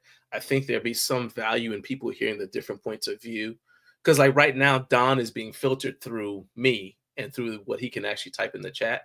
And I think that both sides have like points of view that I would love to see come across in an unfiltered way. That's just for me as a, I think that'd be awesome. I'm totally down for that. The other thing I want to mention is, just to be clear, like, I don't really feel like I'm debating here. I more feel like I'm saying, these are what I have experienced. It's what I've been taught in a classroom, plus been, seen out in reality, mixed in with some of my personal opinions. But in terms of people who are producing in the US, like David from Gorilla Strength, like, it's amazing what they're doing, and I completely support that. I'd also call out Dean from Black Widow. Like, he and I text each other a lot. I'm so impressed with what he's doing, and I think it's amazing, and I think it makes America better. So that segues. You're doing a great job. You're just teeing things up for me. So Eric said, well, how about even using smaller manufacturers for a quicker prototyping process, which you've already done. Yes. With the booty box from Emily. Yeah. Right. Yeah. So do you see that as something that might be growing in, specifically speaking about Fringe Sport, something that you guys might explore doing more of going forward, regardless of tariffs? Yeah, absolutely. Yeah, I love what you said at the end. Regardless of tariffs, absolutely, we're looking at doing more of that. I will mention that we're doing a little bit of that with Matt Porter. I'd like to actually do more of that with Matt. It's just been on my/Fringe's side that we haven't done more of that. So yeah, I'm actually absolutely. Shout out to Matt. Yeah. He's actually watching right now. So yeah. Nice. Shout out. There you go, Matthew. You got a free shout out for Porter Phys Ed. Look, and here we got 50 Cal Fitness using my show as their personal DM. What's going on here? He said, hey, everybody. He said, Peter, we're planning a trip out to Austin soon. Out of all the great barbecue in Austin, which one do you recommend the most? So I love it. I love it. Yes. More You're of going to this. start a fight here because, of course, Austin is really big on barbecue. And I'm going to tell you my controversial opinion. So my controversial opinion for Austinites is Cooper's on, I think, 2nd Street. It's definitely on Congress. So Cooper's on Congress, maybe 2nd Street or 3rd Street. That's my personal go-to as an Austinite. And the reason for that is that Cooper's, you can get some great brisket after only standing in line for like 15 minutes. So I know everybody knows Franklin's. Franklin is the most famous, Franklin's, brisket joint in Austin. I'm writing this down so I know who to reach out to for the advertising money. Go ahead. There you go. But yeah, Franklin's, you might have to stand in line for a couple of hours, and I just don't have time for that. And so for me, my go-to is Cooper's, and I think the brisket is, maybe not 100% as good as Franklin's, but you're like almost there, and you stand in line for 15 minutes instead of a few hours, which is well worth it to me. So Cooper's is my suggestion. So I told you that my wife and I are planning on coming out to Fringe. We actually wanted to come out before Christmas, and it didn't work out. So then we're like, well, we'll just go in the wintertime. Well, then all these storms hit, and then planes started falling out of the air. And so we're like, yeah, let's pump all the brakes right now. We actually might drive out there, to be honest with you. But yeah, so now I know where to tell you to take us to eat. Cooper's Cooper's. All right, I'm in. All right. Now we got Joey saying the best way to get Franklin's is to put in a catering order. No line you can feed on. I didn't even know you lived in Austin, Joey. I'm like, how does this guy even know that? Like, okay, I love how my show makes left turns that I didn't expect. And he's right. That is the best way to get Franklin's. So one more non-tariff related thing. Eric said he tried reaching out to you on a product and he got nothing back. So busy. Sorry, Eric. We are growing really fast, and we are reevaluating how we work with creators on making new products, because we've had a lot of success with that. Yeah. But we also have, somewhat limited resources as we grow and operate. So we definitely want to pay attention to you and to people with ideas, but we're figuring out how to deal with that. So the reason I put that up there wasn't actually for shots fired. It was actually to get to that answer, like to say, like, if you're someone who has an idea, how do you reach out to Fringe Sport? Because like Emily said that it took time for her to even be able to get the connection with you. And so it's like, well, you don't have to have the answer right now, because obviously, it's a fluid situation, but just like how do creators reach out to you if they've got an idea for something they want to make, or they've made and they're like, hey, I want to mass produce this? What would be the easiest way to get that, in the pipeline? Even if it's like I think it's GetRx. They have a website. Well, they got a website, but I mean, like, they've got a link on their website, and you can make a product suggestion, and they're like, hey, we don't guarantee we'll use this. We don't even guarantee we'll pay you if we do use it, but at least it'll get made if this is something you just want to get made. So there you go. But yeah, so, if you don't have an answer now, that's cool, but give me what you got. I would say at this point, the best way is to come to HomeGymCon and talk to me at HomeGymCon about it. Last HomeGymCon, a lot of stuff came, a lot of great connections came out of being at that show. And I'm 100%, I know right before I came on, you were talking about HomeGymCon. I just want to pump it up a little bit more. Heck yeah, man. You're going to be in my live show, right? You're going to be at my live. Okay, bam. All right, let's go. We're making things happen right now. All right, go ahead. So here's my like quick pitch for HomeGymCon. It in itself is a startup. And if you like the home gym and garage gym community and you want to support having more community in the community, you should come to HomeGymCon. Have a great time while you're there, but you're also supporting Jake and what he's building as far as a like amazing conference for us. You know, people who are into guns have gun shows. People who are into comics have Comic Con, both the big one and ones all over the place. Jake is trying to build the convention that we want. And yes, I say we. Like I'm the owner of a company in our space, but I am into this stuff. I love garage gyms. I love home gyms. I love lifting. I love the people. And so if you feel like that, you should do everything you can to get to Home Gym Con. It's gonna be a great time. And like I tell everyone, bonus points if you can drive there and bring a trailer. Like literally at after Home Gym Con ended last year, and I was driving back to Indianapolis to go to the airport, I was seeing all these like pickup trucks of people that I knew from Home Gym Con that were just like loaded down with gear that they had either gotten for free or for like super cheap because Yep. everybody is trying to like clear out their booths at the end. So like Yeah. that's like the bribe part. Now I Yeah. do think there are going to be more people this year, more attendees.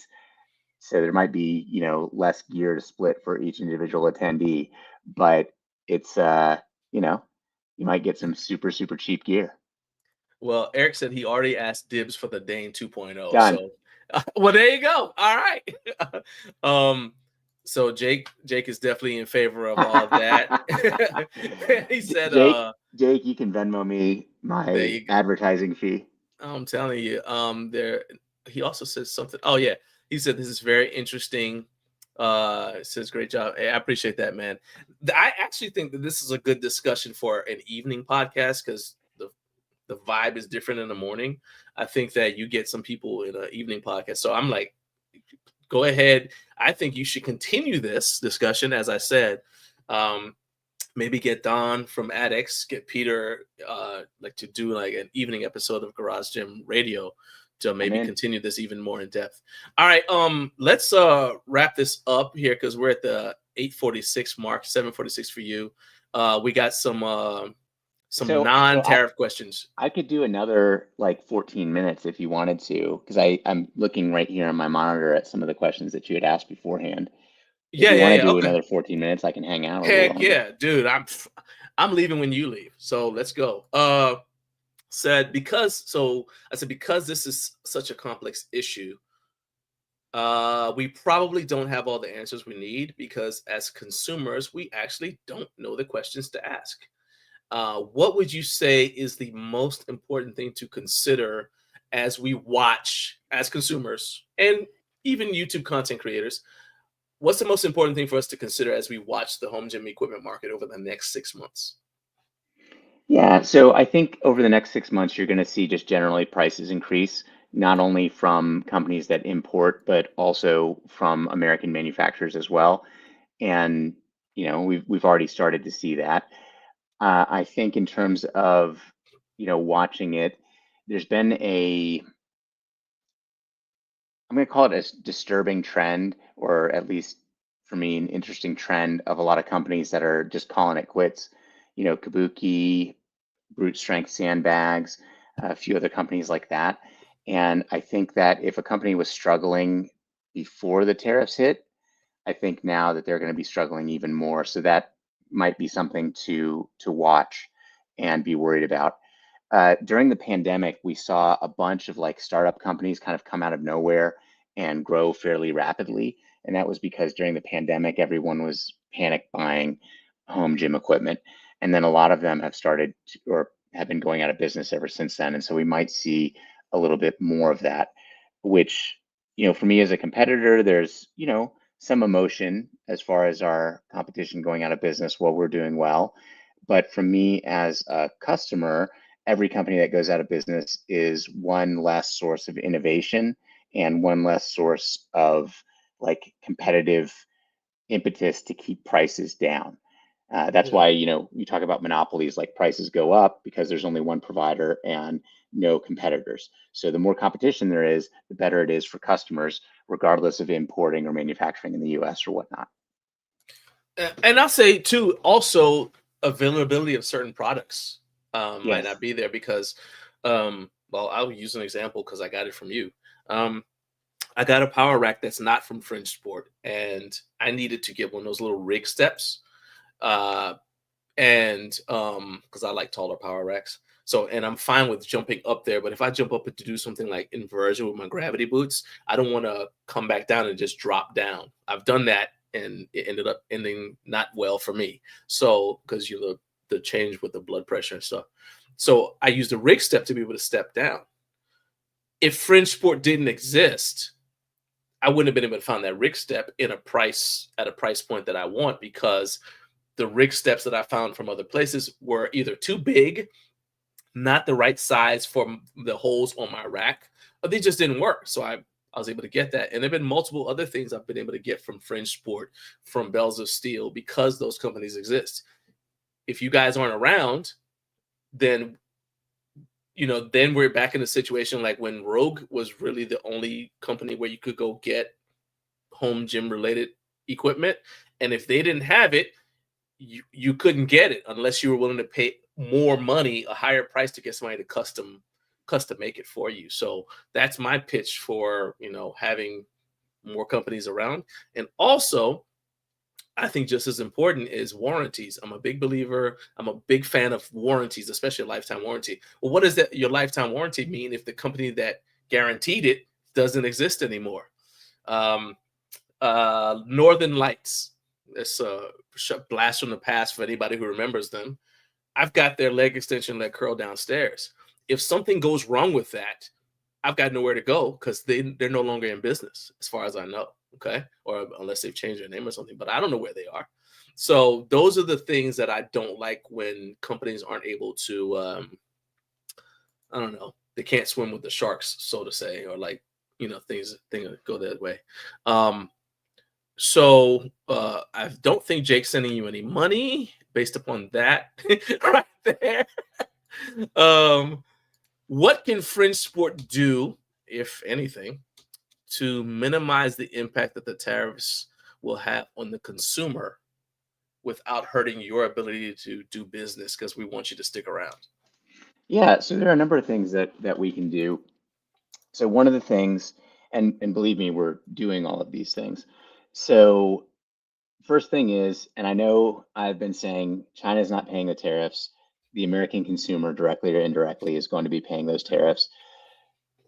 Again, despite me having said that over and over again, we certainly are using the tariffs as an impetus to renegotiate lower prices with our overseas suppliers. We're certainly evaluating whether we can manufacture more in the US or possibly Mexico or Vietnam or something like that. And of course, if we're able to get cost savings, we're going to pass those along to the customer. We're also just looking generally at processes. Okay, if tariffs are going up by 10%, which means that my average container is going to cost of product that we bring over is going to cost us, $3,000 more. Is there a way that we can recoup that by putting it on a slower boat and paying less in ocean freight? Or are there other things that we can do to increase efficiencies? So we're certainly going to, and this is just like business 101. You're always going to try to minimize your expenses, although with, some success or other. So absolutely, Right. we're looking at that.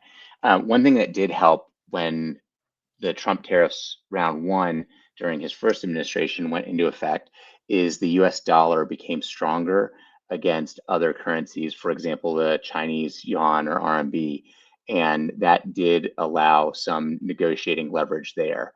So it's there are options, and of course we're going to be looking at that. All right. This one is more of I don't know. I guess I'm asking you to be everybody's dad, maybe grandfather. Oh What no. can we do as consumers to adapt to what may be a business reality going forward? If costs of these domestically produced goods increase and they don't go down just because, if tariffs eventually go away, prices don't go down. What's your advice as a consumer who also has insider information? What's your advice to us? Is it like, what do we do? Okay, you're going to get the dad talk right now. There you go. If you believe in American manufacturing, and there are a lot of people in the chat that are, talking in very positive ways. By the way, just to be clear, I believe in American manufacturing as much as you might be surprised to hear that. But if you as a customer believe in American manufacturing, stop making the argument with your mouth and start making the argument with your money. Support American manufacturers and buy your products from them. That's what consumers should be doing if you believe in American manufacturing. Actually put your money where your mouth is. So what I have found is a lot of people talk about supporting American manufacturing and then don't have their economic decisions back up what they say with their mouths. So that I'm not a huge fan of. But if you tell me, Pete, I'm not going to buy your product because a lot of it is produced in China, I'm totally down with that. I might have a disagreement about it, but I'm not like mad or anything. Go support Dean, go support Gorilla, go support all of these US manufacturers. The only caveat I would say is make sure that the US manufacturer is actually a US manufacturer, because there is a very large company in Columbus, Ohio that sells a lot of shirts that say American made on it that imports a whole lot from China. So just make sure I mentioned that earlier when I was talking to David. It's like it's really tough. I mean, as a consumer, it's really tough to know if a company actually is manufactured, even if it's a small business. Yep. Because and you're gonna have a hard time, especially if you do a lot of Amazon shopping, finding out. I mean, and not a shot at them. I'm just saying that they don't really show on their platform where this is coming, this thing you're buying is coming from. So you don't have any way of knowing if that box of nails was made in Kentucky or if it was made in, whatever, somewhere in China, or in Taiwan. So that's another factor to consider. Man, this has been awesome. Okay, I want to make one quick political statement, let's say. And then, if you don't mind, if I can wrap up. Yeah. Okay. Go ahead. So I don't think I've ever said this publicly before, although I'm certainly not ashamed of it. I was born in Houston, Texas, but I'm an American citizen, and I'm also a foreign national. I'm a Brazilian citizen as well. I've lived abroad at several points in my life. I lived as a child in Egypt. I also have lived in Brazil, and I've lived in Spain. And so I've got, a little bit of experience kind of here and there around the world. So a lot of people have mentioned in the comments, especially, this idea of, manufacturing in China or whatnot being part of the problem, so to speak. I actually think that there are elements of manufacturing in China that are part of the solution, so to speak. So I love I love capitalism, I love democracy, I love all of those things. And China has, a version of capitalism, but doesn't have a democracy for sure. But I believe that by Fringe Sport and me buying product from China, we are exporting our America. I might be importing product from China, but I'm exporting an American value system to the people that we deal with, which fundamentally is going to show the superiority of the American way of thinking and doing things, and is going to long-term lead to a better world and better outcomes for all parties. So I do think that I am part of the solution, not part of the problem, although I could understand if anyone disagrees with me. All right. I think that kind of goes to like what people say. I guess like the most famous example is people talking about like when you buy Air Jordans. I don't know if this is still the case, but people used to say, the Air Jordans are made in a sweatshop. And so if you buy Air Jordans, on the one hand, you're supporting, technically, well, heck, he is a minority.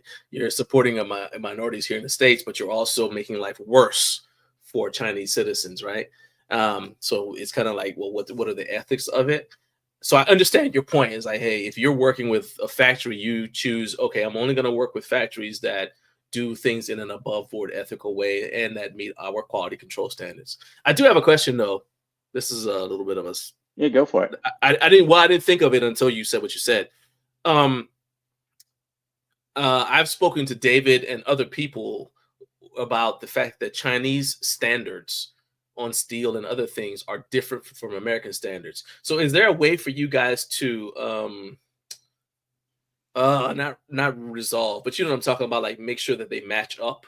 Like when you go to do your quality control, you're like, okay, I need to make sure that this, I don't know, this power rack, you say it's made out of, how do I know that the steel in this power rack is good enough for our standards? Not is it 3x3, is it a 3x3 rack and I measure it, make sure it's right, but also this thing it's made out of, is that also up to our standards? Is there even a way for you to do that?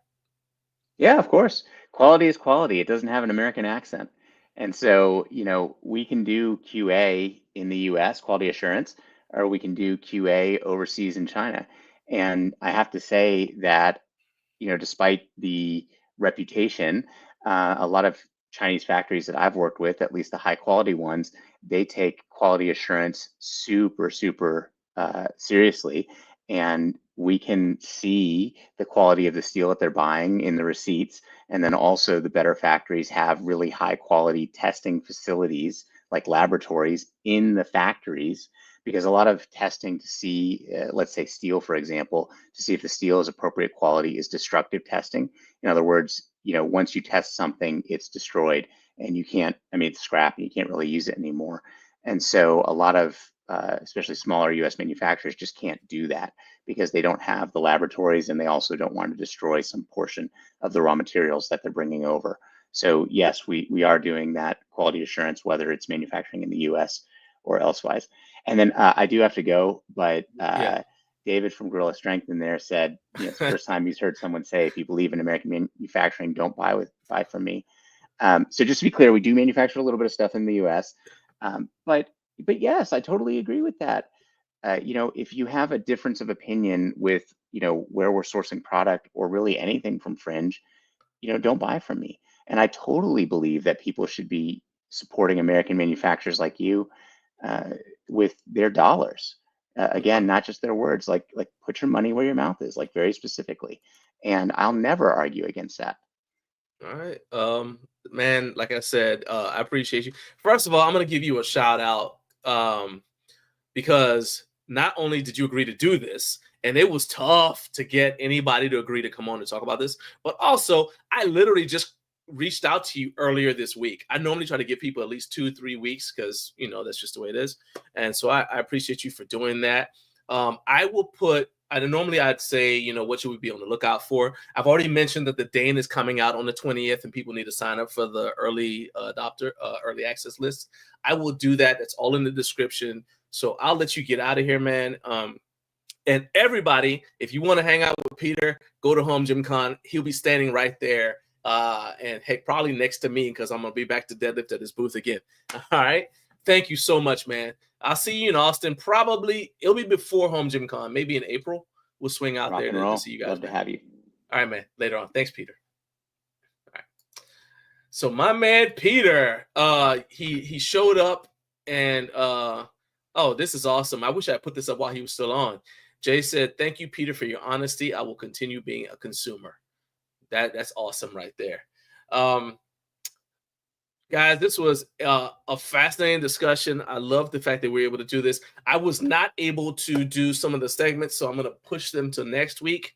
But I appreciate all of you guys who came on and who were adding your voices to the live chat. This show doesn't work if you don't chime in on the live chat. All right. And I need you to do one thing for me, and that's do it again next week. All right. Because next week, we're going to have the homie, Ashley the Amazing. That's right. Ashley is going to be on with